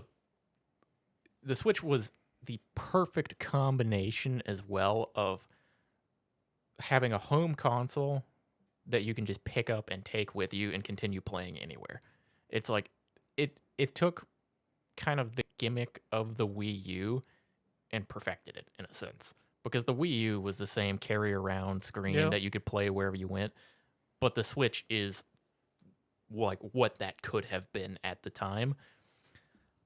And man, the Switch has a lot of great games on it too. Yeah. I mean, everything that's come out with it. I mean, it launched with one of I forget Breath of the Wild. Well, Breath of the Wild, Super Mario Odyssey. Yeah, that came out in its launch year. Yeah, it's like that came out in its launch year. Its upgrade of Mario Kart 8. Yeah. Mario Kart 8 launched with it, of course. Xenoblade Chronicles 2 was in its launch year, I think. Splatoon 2. Well, Splatoon 2 came out on Wii U, so I mean, it got ported up in its launch year as well. Now it's like everything great about the Switch.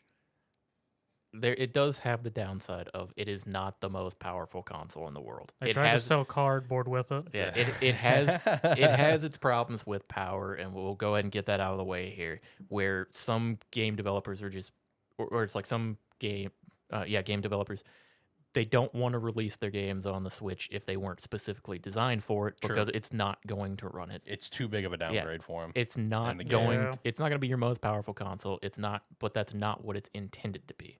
It's intended to be the most versatile console, which it excels at. It has everything that you would want as far as your party games, your family-friendly games, but it's begun to get more games brought over to it that, like, from other consoles and that are more kind of like standard RPGs, standard, we've got some sports games and that on it too. It's like Fast-paced action adventures with like Dying Light coming to it. yeah, it's like it's getting more traditional games to go along with its more Nintendo style. Yep. But I mean, at the end of the day, it's basically taking the same formula that the Wii had and just accelerated it. Yep. When it comes to the Switch, honestly, the Switch and what we have at 3, I feel like those two could really swap depending on the day. The Switch, with a lot of the pauses that we're saying, honestly, it could go all the way up to 1. For me, it was my number 1 personally. But when it comes to what we have at 1 and 2, again, a process elimination, you could probably take a guess and you can probably understand why they're there.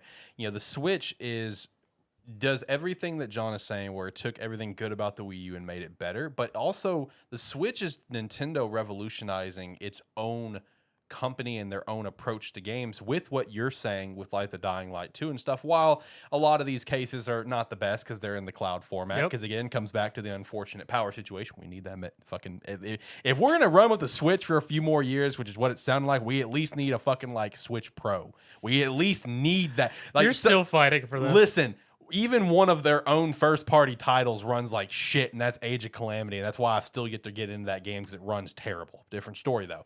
But Nintendo is broadening their own catalog, right? When you look at every other Nintendo, console, there's some third-party games on there. Sure, there's some, in some cases, some sports games here and there, like Blitz back in the day on N64 or whatever, or the old Maddens and stuff. They had the gimmicky versions of like Madden and NCAA's on the Wii. But like, in true third-party fashion, it was like Xbox 360, PS3, or Xbox One and PS4 in this bubble, Wii and Wii U over in their bubbles. You know what I mean? Nintendo's always been in their own bubble with few things. Now with the Switch, if it had more power, it would truly be in the same bubble as everything else. It's still in the same bubble to an extent because of how much they've widened their catalog where third parties are wanting to get in on it. And that's truly changed Nintendo as a whole, which is a good thing for years to come, where you're going to get some great third-party games over on a future Nintendo console that should be a higher power based on what we've seen from the NVIDIA leaks, which is going to further be better for Nintendo fans and that console. And then also, just back to the catalog, it has an incredible catalog from all the exclusives that's come from the Wii U over to this one, which have all been enhanced in some capacity. Launched with Breath of the Wild, considered one of the best games in history. Super Mario Odyssey. A lot of people harp on these, but you know what? I'll fight to my fucking death on this one. I think Pokemon Sword and Shield are fucking amazing. Pokemon Legends, I thought, was a great step in the right direction. Scarlet and Violet looks like it will be too. Metroid Dread is a phenomenal back to form for the Metroid in a 2D sense. Mario Kart 8, of course, Fire Emblem Three Houses. While Fire Emblem has been gaining traction in the West since really Awakening is when it really, really started, right? Fire Emblem, of course, came out on the GameCube and the GBA, yes. But Awakening really started to push it up for the West, right? Three Houses skyrocketed, Fire Emblem to be a West title and now one of their more successful titles on the Switch. Everything with the Switch catalog-wise and just like the family aspect of things with the Joy-Cons and different party games that are on there just really push the Switch to where it is. And it makes perfect sense that it is in this top 5. And again, could even be argued to even be a little bit higher, especially with how fast this thing is fucking skyrocketing in sales 5 years after release, which is insane. Coming in at number 3, this is definitely... I'm going to call this one a personal victory. Coming in at number 3, this is definitely one that Zach and I can really chat about. Oh yeah, because you got this drop, didn't I'm going you? to call this a personal victory. Yeah, he's calling this a big Man, dog. I was fighting a losing battle here. Oh, I was kind of at the end. I was just fighting it to fight it. Me and Zach were very hard on this one being high. Yeah. You had it number 2 on your list. I think Yeah. it was number 2 on mine too. Towards the end of it, I was just fighting it to fight it. All right, coming in at number 3, the Nintendo GameCube. Okay, look, we understand that before the Wii U, the GameCube was actually the lowest selling Nintendo console. Yes. Thankfully, Wii U has taken that crown because the GameCube, while I was defending the Wii U, yes, GameCube is a different story. GameCube is a great console, regardless of what the sales say. You could carry it with you. Yeah, he keeps coming back to the handle. He loves the handle. This guy found out about the handle like 8 months ago, and he can't drop it. He loves that handle, bro. He loves that handle. So when it comes to the GameCube, the first thing that I want to shout out is how amazing that controller is, to the point that controller is still used today and Yes. still manufactured today. Whether if it be like a wired version you can buy for the Switch where it has like a USB plug-in instead, or there's actually a kit of 4 GameCube controllers that are all wireless that you can buy that are the 4 different colors of GameCube back in the day of the black, silver, purple, and orange. You can buy that kit. It's like, I think $100. I have a wired GameCube controller for the Switch still in box that Jared got me. Shout out to Jared. I mean, it's one of the best controllers ever. Like, for me, my top 3 controllers, Elite Series 2, GameCube, and DualSense. No order. Those are the top 3. GameCube is just a perfectly built controller, in my opinion, to the point it's still used today, still used in Smash competitions to this day. Okay? Now, when it comes to GameCube being as high as it is, obviously it doesn't have online. The UI was very basic. It was a nice little little UI. It's nothing fancy. Most of the time, you don't even get to see the UI unless you just happen to pop the game out. You put a game in, you'll never see the UI. But it had an amazing little tune right there. It did. Yeah, it did. Now, the reason why it's so high is it's ultimately what is the most important factors for these rankings, and that's the catalog. To me, this is one of the greatest catalogs, if not the greatest catalogs of games in history. For me personally, I have never owned as many games as I have like I did for the GameCube. At one point in time, I think I owned like up to like 60 something games for the GameCube was probably my max. Now to this day, I don't know how many I own, but it's still more than everything else that I have over there. It's taking up 3 shelves, and there's still some games that I would like to get to this day. And kind of how everyone else feels as well, where GameCube, as I'm sure Zach can tune in here and relate, is a very hot commodity in the retro collecting scene with how these prices are. These had one of the greatest batches of Zelda games ever. Honestly, probably still the best until we see what potentially comes out of the Switch maybe for this fall based on rumors that we heard, because you had Wind Waker, while it was very shit on at initial reveal, and people played it and they're like, oh shit, this is actually fucking amazing. Had Twilight Princess, which was cross-gen, yes, but it was on there. And of course had Ocarina of Time Master Quest, and it also had the Collector's Edition, which had the first 2, Ocarina of Time and Majora, all packed on one nice little disc. Then a great selection of Mario parties, the best selection of Mario parties. I know you could agree with me on that. These games are awesome. Really, probably the best Mario Kart, debatable, but in my opinion is with Double Dash. Mario Sunshine, Luigi's Mansion, Wario World, one of the best first-person shooter single-player games in history, and that's not me saying that as a fan. That's me saying that based on ratings and critic reviews of Metroid Prime. That is still considered one of the best-looking games from that era and one of the best-looking first-person shooter games in history. That's a fact. Look at the ratings. It is an incredible game that still holds up today. And that's also one of the big key points for the GameCube. When it comes to this console and all these games that are absolutely phenomenal, these games still hold up and play very well to this day.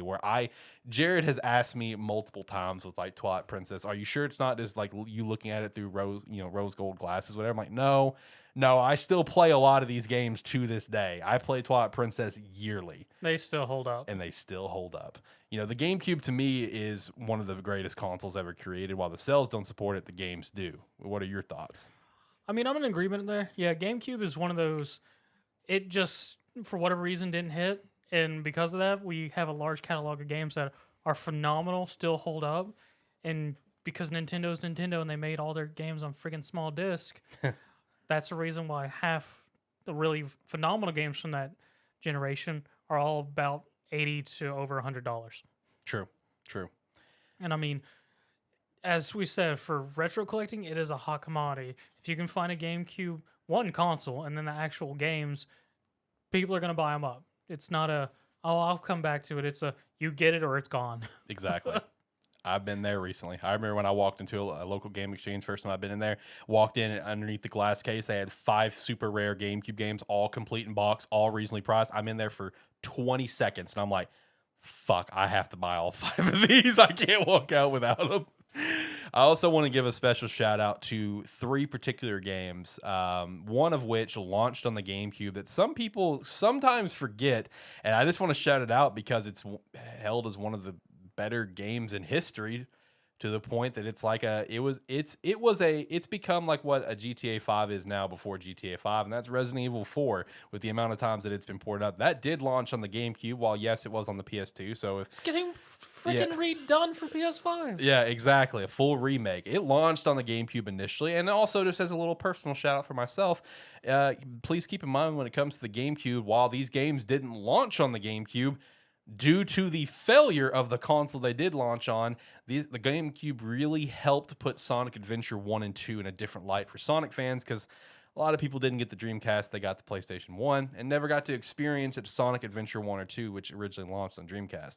A lot of the Sonic community that I follow online all kind of tune in on that, where their first experience with those games, a lot of people considering those the best Sonic games ever made, was on the GameCube, not the Dreamcast, because of the failure of the console. So shout out to the GameCube giving a second life on those games. And then, of course, like I said, launching Resident Evil 4, which is considered one of the best games ever in its own category of like a survival horror or whatever, as well as just in general. I mean, people consider it one of the greatest games ever made. So those are a couple shout outs that I've got. All right, coming in at number 2, top 2. And once I say number 2, you know what number 1 is, and you should have seen it coming, and you probably already did when you clicked on this video. It's the Atari. Correct, the Atari's number 1. Coming in at number 2, we have the Xbox 360. All right, who wants to start? There's a lot of places that we can start with this. Who wants to kick things off? I mean, this was just Microsoft's creme at the time. Creme de la creme. Because, I mean, Xbox was their foray into gaming from just doing PCs and whatnot. They went to Xbox. They went 360, and just everything from Xbox, they doubled down on it. Went from online play to you got to be online for this because you're gonna need to want to be online. Because 360 was probably one of the best generations for multiplayer gaming, just because it was the start of it and experiencing, and just you went on and you actually went on with a mic and you were ready to either meet new friends or throw some hands or shit talk whoever's on the opposite team or on your team. Yep. Yeah. Like you said, 360. The Xbox with Microsoft's foray into it. Like you said, the 360 was like them going, okay, we kind of got a taste of it. Let's go ahead and perfect it.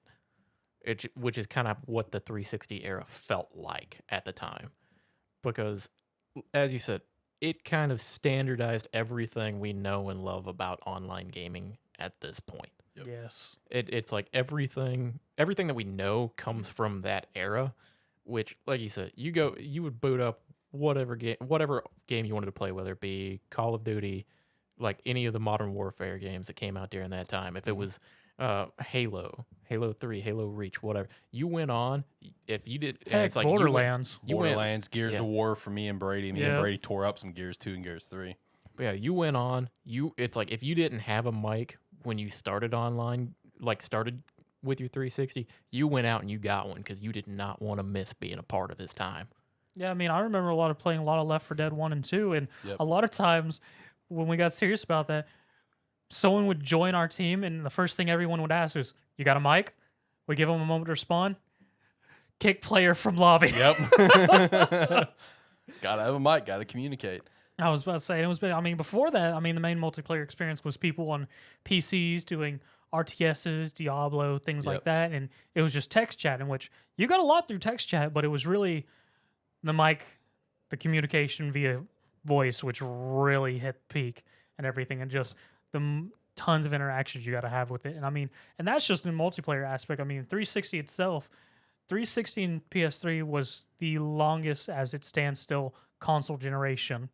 And they both have, with good reason, phenomenal catalogs and very large catalogs of games. Huge. Everything from top tier AAA games to the random obscure games that I know and random thing like my phenomenal one too, Augurus War. Stupid fucking game. I fucking knew you were gonna say that too. Stupid fucking game, and for the dumb reasons why I got it. Yeah. But yeah, it's got everything from top tier to super obscure friggin' RPGs and shooters and all that fun stuff. Like one of the release games for 360, Time Shift. Either of y'all know that? I've heard of it. Yeah, I've heard of it, but I didn't ever play it. Yeah. It was a first-person shooter where its gimmick was you could control time and do things, and like the multiplayer was really weird on that because you didn't get the powers of the time shift. They made them into time grenades, so that was freaking ridiculous. Playing a shooter with time grenades, Yeah. because it would either stop, fast forward, or rewind your ass. So but overall, 360 was great. Even like the UI for it was really fun, with really letting us play with the themes and all that fun stuff. Also the avatars too. The avatars. They introduced way later. Yeah, I was about to mention, like, the 360 was also the golden era of like Microsoft hosting little events Arcade. for like Shout out to 1 vs 100. Should be coming back. Like hosting little like tournaments where you could go, like you could join a queue and try to get yourself into these, like you said, 1 versus 100. There were a couple different variations of those types of events where it's like you'd get the notification. It's like, this is happening in 15 minutes, and you go, oh, okay, I'm dashboarding now. I'm gonna just go sit there and wait. Yeah, exactly. That was me. And one feature which was really great that came out of the 360 era was the dashboarding. Just the quick quitting. You didn't have to reset the console or anything. Just center button, hit Y to close out. I'm going. Yep. And then arcade itself, the Xbox Arcade, of really pushing indie titles and things like that, or sort of older games that were only like originally like cabinets that got a digital version. True. Yeah, when it comes to that 360, like what you guys are saying with like just like the online play alone, like we really hyped up the Xbox with it laying the foundation for console, online. 360 changed it forever. Like what you were saying, where it's what we know today. I mean, like, I still think that the heyday of Halo 3, Reach, Modern Warfare 1, 2, and 3, Gears of War 1, 2, and 3, I still feel like that is like some of the most peak online gaming there's ever been. Fantasy Star Online demo. Oh, Dude, the God. demo. Oh my God, so much time on that demo. I spent like We spent too much I time. on Way that. too much. I love that demo. That demo was great. yeah, no, like you were saying, like with mentioning like Halo and that, Yeah. man, it's like nothing was ever like logging into Halo 3 online. It's like going in, like picking your matchmaking and seeing like general population 3 million. Yep. It's like that was just one of the best sights you'd ever see. It's a different era that you won't get it unless you were there. Like, And, I mean, and it's it's now a little different. depressing, like games like COD and whatnot that also had that. You'll see it and it'll be like population like 1,000. Yeah, it's very different. Yes. Very, very different. It's like there's a reason why like you can go back and especially like if you go back and watch any like the COD videos where it's like just the game ends and it's just shouting for a minute and a half until the next game starts. Oh, I know. It's like there's a reason why like everyone our age, it's like you start watching one of those videos and you just start getting super nostalgic. Yeah. I was about to say, and the thing about the really thing that why we say multiplayer was really pushed with the 360 was like during the Xbox era, yes, they started the online play, but you still had tons of single player games and whatnot. In the 360 era, it didn't matter what your game was, you had to have a multiplayer mode in it. It didn't matter what your game was, you had to have a multiplayer because it was standard for 360 at that time. Yep. Xbox Gold, man, it changed the game, I was about to say. especially in that generation, because we already talked about how the PS3 that it was going up against had shitty online. It was free, but that free is ultimately what its downfall was. I mean, the amount of times that I remember like getting on like whatever news site at the time and seeing, oh, PS3 server's been hacked again. I'm like, well, that doesn't even shock me. Yeah, because I mentioned my obscure ass games. Like even my obscure ass games had some sort of multiplayer function. Wasn't necessarily online versus, but they had like online co-op. There was something. Yeah. Yeah, you had to had some type of multiplayer function in your game. Yep. And also, final shout outs to the 360 before we move on. Of course, it launched, helped launch Mass Effect. Mass Effect on that generation. Shout out Fucking to that. Mass Effect 3. Yeah. They made their goddamn Online campaign play? have to have online. I still hate that to this day. I'm mean, glad it's- that's. It was fun in its own right. It was, but the fact that you were forced to play it is what made me mad. All right, shout out to the Xbox 360. Halo 3 is how I met you. That is true. That's how I met John. Through Jared. Yeah. Well, no, I knew Jared. Jared lived up the yeah, street. no, it was Jared lived up the street from here. Okay. It was another guy that we. I used think to it be was good just friends Jared. with. Well, no, it was another guy who used to be friends with me, and him were playing Halo 3, and we were Oh, trying okay. to find skulls, and he went. Oh, that's he- right. He goes, "Hey, just a minute, let me message this guy. One of my buddies. He'll go just find him and bring him to you." Yep. And then next thing I know, Jared and Alex come loading into the game, Yep. and I'm just like, "Oh, skull." Yep. Here comes Zeno623 coming to See- save the day. See, I had a buddy Matt. He just hearted on Halo and just he stayed over at my place one night. I went to sleep. When I woke up, I had every skull achievement. Hey, I want to shout something out involving that just because it was a good time for me. And also shout out to the people that actually fucking trusted me. You're a legend. Is that I would advertise in my bio. It's like, hey, if you want Lone Wolves achievements, message me. And they would hit me up like, yo, how do you do it? How do you get in? I'm like, no, what you're gonna do is you're gonna give me your login information, and I'm just gonna do it for you. But you got to give me a Microsoft card. So they'd give me a 1,600 point Microsoft card, and I would go get all the Lone Wolves achievements for them and let them take their account back. I would no shady business. That's fucking sketchy as hell. I know it is, but people trusted me because like okay, and I will say doing That does also show how much people trusted on online at that time. different era. You wouldn't you do that could not today. fucking do that now. No, like the amount of times I had someone hit me up and actually. There was plenty of people that said no, which fair reason. I would always say, all right, fair enough. I totally get that. But like, I would even include in the bio people that I did the job for. It's like, hey, message this person to confirm if I'm legit. Like, I'm shocked at the amount of times someone said, yeah, here's my email, here's my password, get these fucking achievements. Because like, there was those few annoying ones, like 2 for 1, 2 kills, single laser cannon shot. Like, I would all right. Look, I'm just going to say it. Half the time, I would just get into a Lone Wolves game, and be like, anyone want to do achievements, and then the other half the time, I would happen to just get lucky. I'm like, all right, let me just, boom, got it. You know, so I made a lot of Microsoft points like that back in. It was a nice little side hustle. See, whenever you say stupid shit like that, all I can think is from PSO John, fucking Stacy. Dude, the PSO was fucking weird. PSO, where you did achievements, PSO Demo was a weird thing where people would sell fucking 18 plus selfies of themselves, or supposedly of themselves for Microsoft points. It was the weirdest thing. Like, that was a weird time on Microsoft. Weird like time, on but a Xbox great 360. time. But Weird time, but a But great it was time. fantastic. I mean, Fucking early internet's weird, hell, guys. It is, dude. hell, It is. it's like 360, especially like Halo 3 in particular, and then a lot of like Call of Duty and that. It has some of my best gaming memories. Yep. It's like Me too. 'cause what was it played? Like multi-team Halo 3 Yes. playing with him. Fucking multi-team duos. Hey, shout out to multi-team, dude. that like- shit. Like that was a chaotic mess, but my God, was it a great time. It was phenomenal. It's one of those things that it worked because of the time it was out. Exactly. Some like three immediate things that pop in my head of where it's like some of the best times.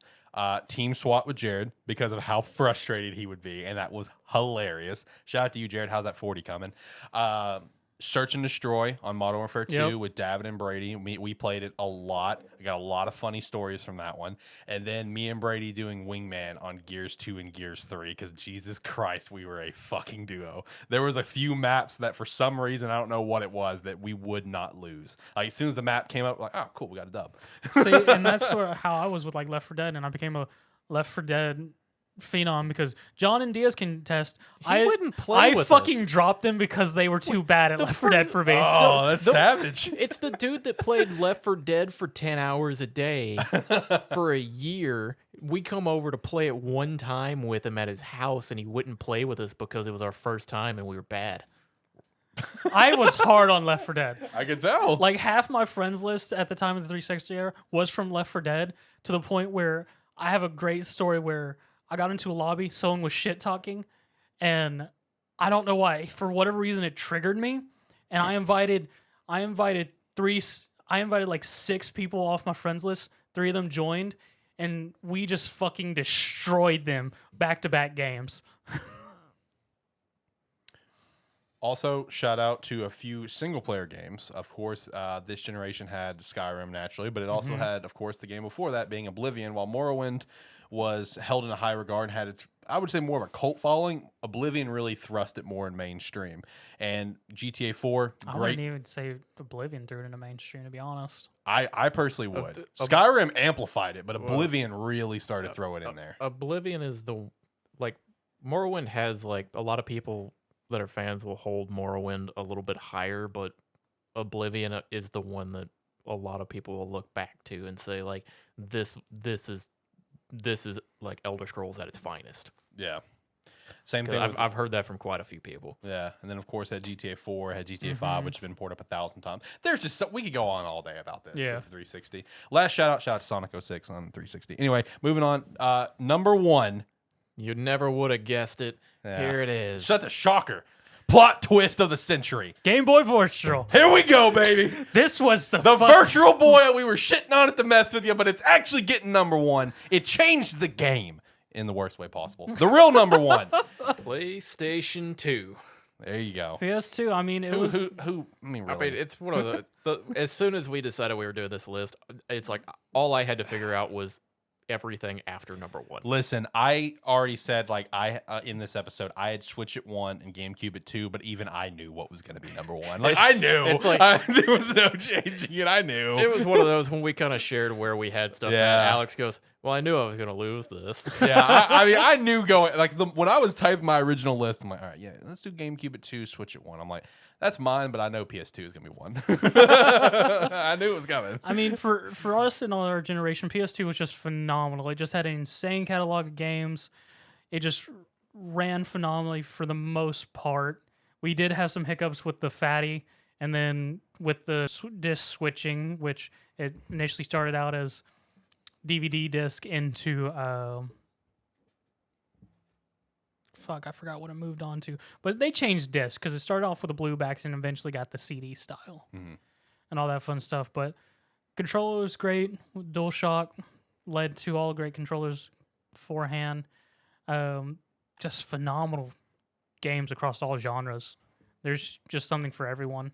And that's the big thing. There's something for everyone. While the Wii changed things where it's no longer the nerd in the room, the PS2, like, well, PS2 made it the nerd in the room. yeah, Yes, it did. it's Yeah, because exactly it had what a it little bit of everything. Like any sort of genre you would want, the PS2 had. You know what I mean? And one thing that we failed to even mention with the Wii, which also applies here for the PS2, is just like the longevity of the consoles. Yes. Because the PS2 was still having games made like into the PS4 era, and the Wii Yes. had the same thing. Granted, they were very select games. PS2 was, I think, only like soccer games. It was soccer And games. then while the Wii, it was Just Dance. But either way, the longevity of these consoles, there's a reason the PS2 is the number one selling console of all time. Like, there's a reason for it. Not only from its like longevity standpoint and its wide catalog, but like when it comes to that wide catalog, the fucking franchises that it started. Oh, you, yeah. You look at this list of games the franchises that started here, it's baffling. Well, it's like the other thing is a lot of these franchises that kind of started here or like went through and existed on the PS2. A lot of people look back and go, and then like just name the PS2 games as the best in the series. And it's True. like that just happens to be, they just happen to have come out on the PS2. Yep. And it's like that is something that is unheard of for other consoles to specifically get named as that version unanimously voted by people to be the best one. Yeah. For me personally, two that immediately come to mind is I still think Ratchet Deadlocked is the best Ratchet. I love that game. I know it's not truly the best, but it's definitely my favorite. And then while this game is not exclusive to Sony, like the franchise, for some random reason, this particular one was exclusive, and that's Soul Calibur 3. That's still my favorite Soul Calibur to this day. Like, and it's not close. I love the shit out of Soul Calibur 3. All right, we mentioned it earlier too. That's where we got God of War, baby. Yeah, God of War. This was the started beginning here. of it. I mean, one of my random ones that I put way too many hours into was Gauntlet Dark Legacy. Gauntlet Dark Legacy is good, yeah. Like, I put way too many hours into the point where I could literally pick up Gauntlet Dark Legacy and still pick up all the secrets and everything in one run. Yeah, I just picked up Gauntlet Dark Legacy recently for the GameCube. I was like, oh yeah, we all need to play because I also got the original Gauntlet, Yeah. Gauntlet Legends, that is. And Zach's like, which one? Because if we do Dark Legacy, I'm gonna be able to run through that quick. I'm like, all right, maybe not that one then. Like, legitimately, I can solo Dark Legacy in probably 2 hours. Yeah. And then just also like other games that launched on this, which are just held in such high regard. Of course, there's GTA 3 with Vice City, San Andreas, Sly Cooper series. Sly Cooper series. Jack and Dexter started here. Mm-hmm. Kind of got left behind, but still started here. You have Shadow of Colossus, which is held as one of the greatest games in that genre, of course. Silent Hill 2, still one of the best, considered horror games ever And created. Homecoming with 3. Yeah, I mean, our other friend Diaz, like he chats about Silent Hill 2. Like if he has an opportunity to chat about it, he's chatting about it in full detail.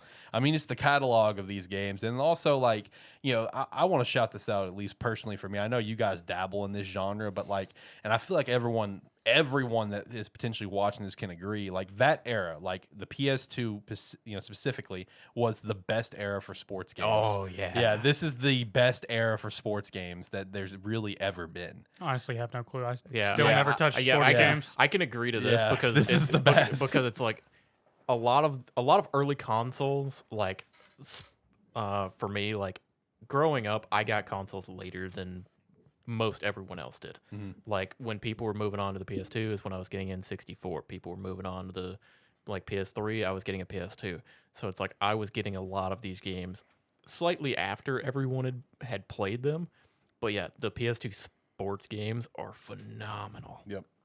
A lot of these still being considered for the most part across the board, arguably the best that's ever been made in that respective, franchise or whatever sport it is. The only one that I feel like could be a legitimate argument would probably be like NCAA. I personally think NCAA 14 is the best, which is of course the last. I mean, as far as I'm concerned, it is the best because, God, that thing's got a high price point. It's got a high price point. It's got college football revamp, but a lot of people like to immediately turn to NCAA 07, which fair. When it comes to NFL related games, people immediately turn to like an older Madden game, like Madden 04 with the one Michael Vick on it and stuff. But really, 9 times out of 10, people are like, "Oh, dude, no, ESPN 2K5 is still one of the best football games ever." SmackDown versus Raw, Yeah. those are still considered the best wrestling games ever made. Which is funny. Yeah, especially with how 2K has developed over the years. I mean, just like again, PS2 just has stuff for everyone. Like it has a great lineup of JRPGs as well. I mean, Dragon Quest 8 still considered one of the best Dragon it's Quests phenomenal. out there. Like it has Yeah. something for everyone. It Dude. has the It's Final Fantasy series, which all the Final Fantasy that came out are referenced to some form, like Yeah. 10 for its fucking voice acting. Yeah, I was gonna say Dragon Quest 8 picked up earlier this year. you got 2 copies. Yeah. Yeah. That Yeah. fucking Yeah. clerk's a jackass. Yeah, by that the that clerk fucked someone else out of a Dragon Quest Yeah. 8. Yeah, it was supposed to come with like A demo like disc. a demo disc yeah. or What something else. in the back. it's supposed to be Dragon Quest 8 and a demo disc of Final Fantasy 12 because I have that sitting in my house. Yeah, but And you ended up with 2 copies of Dragon Quest 8. Instead of the demo, they gave me 2 Dragon Quest 8, so now I just have 2. There you Because the go. guy did a question, he was like, "Oh, there's 2 discs." Yeah. He just put 2 Yeah, discs I in didn't there. even think about it. But yeah, it's like picked that up recently. I've started playing it. Yeah. So it's like, and that was one of the games I wanted to play the most because I've seen how highly rated it is. Dragon Quest 8's phenomenal for its story, gameplay, and its weird monster team building side quests. I also want to give a special shout out. I know you can definitely jump in on this. One thing that the PS2 really, with the games that came out on it, did very well that helped put us into a state that we are now is that it took some of anime games and brought them to a different level. Because while I want to specifically shout out Naruto and Dragon Ball. While there was some Naruto games not Naruto, while there were some Dragon Ball games that came out beforehand, like Dragon Ball Final Bout, for example, which introduced people to the West to what GT was before it ever came over here. Like people find out what the fuck Super Saiyan 4. Like no one knew who that was until that game came out because Z was still airing at the time.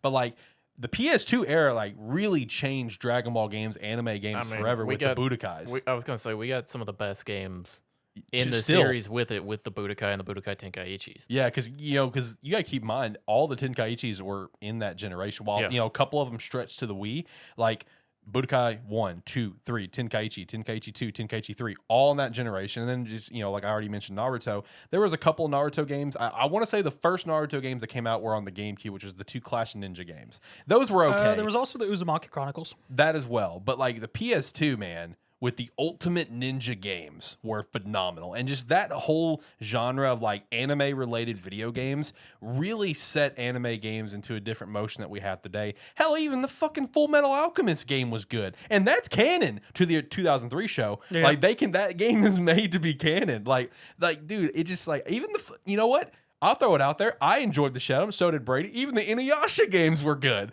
Like that whole PS2 generation just changed so much in all genres, whether it be horror, action, sports, fighting games like Tekken and stuff like that. The anime, just other JRP, whatever, dude. It changed everything. Like there's so like, dude, the list of PS2 games that I need to pick up. That was is unreal. also it's like, was it PS2 or was it PS3? Because I was trying to remember around the time like the Guitar Hero and that. Yeah, Guitar PS2. Hero. Yeah, Guitar Hero launched, because yeah. it's like that And it's Rock like, Band. Yeah, because those came out around the PS2 Rock Band time. was actually 360. Oh, it didn't come out on PS2? Nope. Yeah, like Okay, the my Guitar bad. Hero Well, games. it did come out on PS2, But it but didn't launch, in that generation. Yeah, it's like those came out and completely changed what type of games developers could come out with. Yep. Because it's like rhythm games like that weren't And something that were commonplace on And home DDR. consoles. Because DDR went from arcade machines to that damn floor mat and playing it on your PlayStation. Yeah, so it's just another avenue where proving the point of anything that you could possibly want to play on a console was available on the PS2. Exactly. And that reason is why it's the #1 selling console of all time and our #1 on the list. I mean, you should have seen it coming. Like once we said what we were doing, you should have like, all right, yeah, we already know what #1 is. I probably know what #2 is. It's pretty straightforward. Boys, is there anything else you want to shout out with anything with this list? Anything with the PS2? Anything of the sorts? Because we're at 2 hours, so we should probably wrap this up. Yeah, probably. I think I'm good. I think I'm got good, too. nothing. Okay. All right, boys. Well, episode 100 of Gamesthetic is officially to a close. Our pre-recorded era is pretty much. I mean, we'll still do some pre-recorded stuff every once in a while, but that era of us is officially done. Starting next week is live shows. Before I hit the music, anything you guys want to shout out, just in terms of like hitting this huge milestone of episode 100, episode 101, starting live, anything of that, just general shout outs. I'll be honest, I didn't know what I was signing up for when you text me. It was like, hey, can you do a That's cast? Yeah, I thought I was supposed to be the editor. That's so true. yeah. He's like, I thought I was supposed to be an editor, and here I am, still fucking hosting this show. Would you honestly say you'd still be rather editing? Oh no, that sucked. Yeah. Hey, but hey, man, it's been a hell of a journey. You know, shout out to Zach. You know, literally, no shit. The story he's telling is 100% accurate. I hit him up. I called him. Hey, are you busy? It was like it was a Saturday night, and you're like, no. Like, do you want to do a podcast? And he's like, right now. I'm like, yes, right now. He's like, all right, let me put on pants, because he happened to live like a minute up the street. And then John started off as a guest, and then agreed to join hosting starting this year. But you were already doing a pretty decent amount of episodes anyway. So I mean, it's been a great journey with both of you. We've added Jared to the journey, which unfortunately due to circumstances he hasn't been able to be here recently, but he should be coming back here in the near future. But it's been a great journey. Like I said, most podcasts don't make it past 10 episodes. You know, and then, you know, if you do make it past 10, you may not make it past 20. That's just the fact of podcasting, you know, because it is a slow game. And you got to be ready to embrace that slow game and just kind of grind with it. And that's what we've done. While the show's gone through some rebrands, obviously. You know, we're on the third name, really the gold flag of the name. But, you know, it's a bright future. We're super excited, especially with our new sponsor, Wayward Beard Company. You know, partnering with Rogue Energy and Red Dragon, of course. So we got a bright future ahead for this show. Cheers to 100 more episodes. We'll look forward to, I guess, 150 and see if we do a special then. And then at whatever episode 200 will be. It'll be a good time. It'll be a good time, especially jumping into live shows here soon. Boys, any other thoughts? If not, I'm going to hit the music, and you can give your last thoughts when we get out of here. Hit it up. Music's hit. Let's get it. Let's get out of here. Like, comment, subscribe, rate, whatever your platform allows. It does help, especially this episode. Let us know if you hate our list, because we hated it making it. Don't worry. That's true. You're not alone in this. Fuck this list. If you're watching the YouTube, hit that subscribe to help us build the community, and also check out the Gamesthetic YouTube and hit subscribe there so we can post stuff there as well. Well, we are posting stuff there, but post exclusively there. Yep. Thank you very much. Bye. All right, do everything he said and more. And if you made it to the end of this episode, may God help you. Yeah, you're a fucking legend. But yeah, thank you for making it to the end if you did make it here, and come check us out next week for live episodes. Which will be a very exciting journey. I'm pumped for it, especially since I've already kind of got my feet wet thanks to Terrible Football Show. It's been a lot of fun. I'm looking forward to whatever interaction we can get with the Gamesthetic live episodes and just talking about everything in our normal week-to-week news, whatever we're playing. And again, thank you so much. I mean, no matter how long you've been listening to this show, if you just started listening in the last few weeks, thank you. If you've been around for a long time, we appreciate you as well. Cheers to 100 episodes. Cheers to 100 more. You already know all the plug stuff. It's all down in the description below. I think the music's actually about to restart, so I guess I should extend this a little bit more. Well, you know, I do need to extend it more because, of course, shout out to Wayward Beard Company, officially sponsored by them. Make sure to go check out waywardbeard.com. Use promo code SPARKY3 to get 10% off your order. They have a large selection of products with a bunch of different scents. I've personally had 4 different scents now: Open Road, Sunbather, Trailblazer, and Wander. Both are phenomenal, and I definitely recommend them. So definitely go check it out. They have products for a little bit of everything: body wash, beard wash, whatever. Promo code SPARKY3 there. Rogue Energy, Red Dragon. Sign up to the website, the merch store. Join the Discord. Till next time, guys. Have a good one. See ya.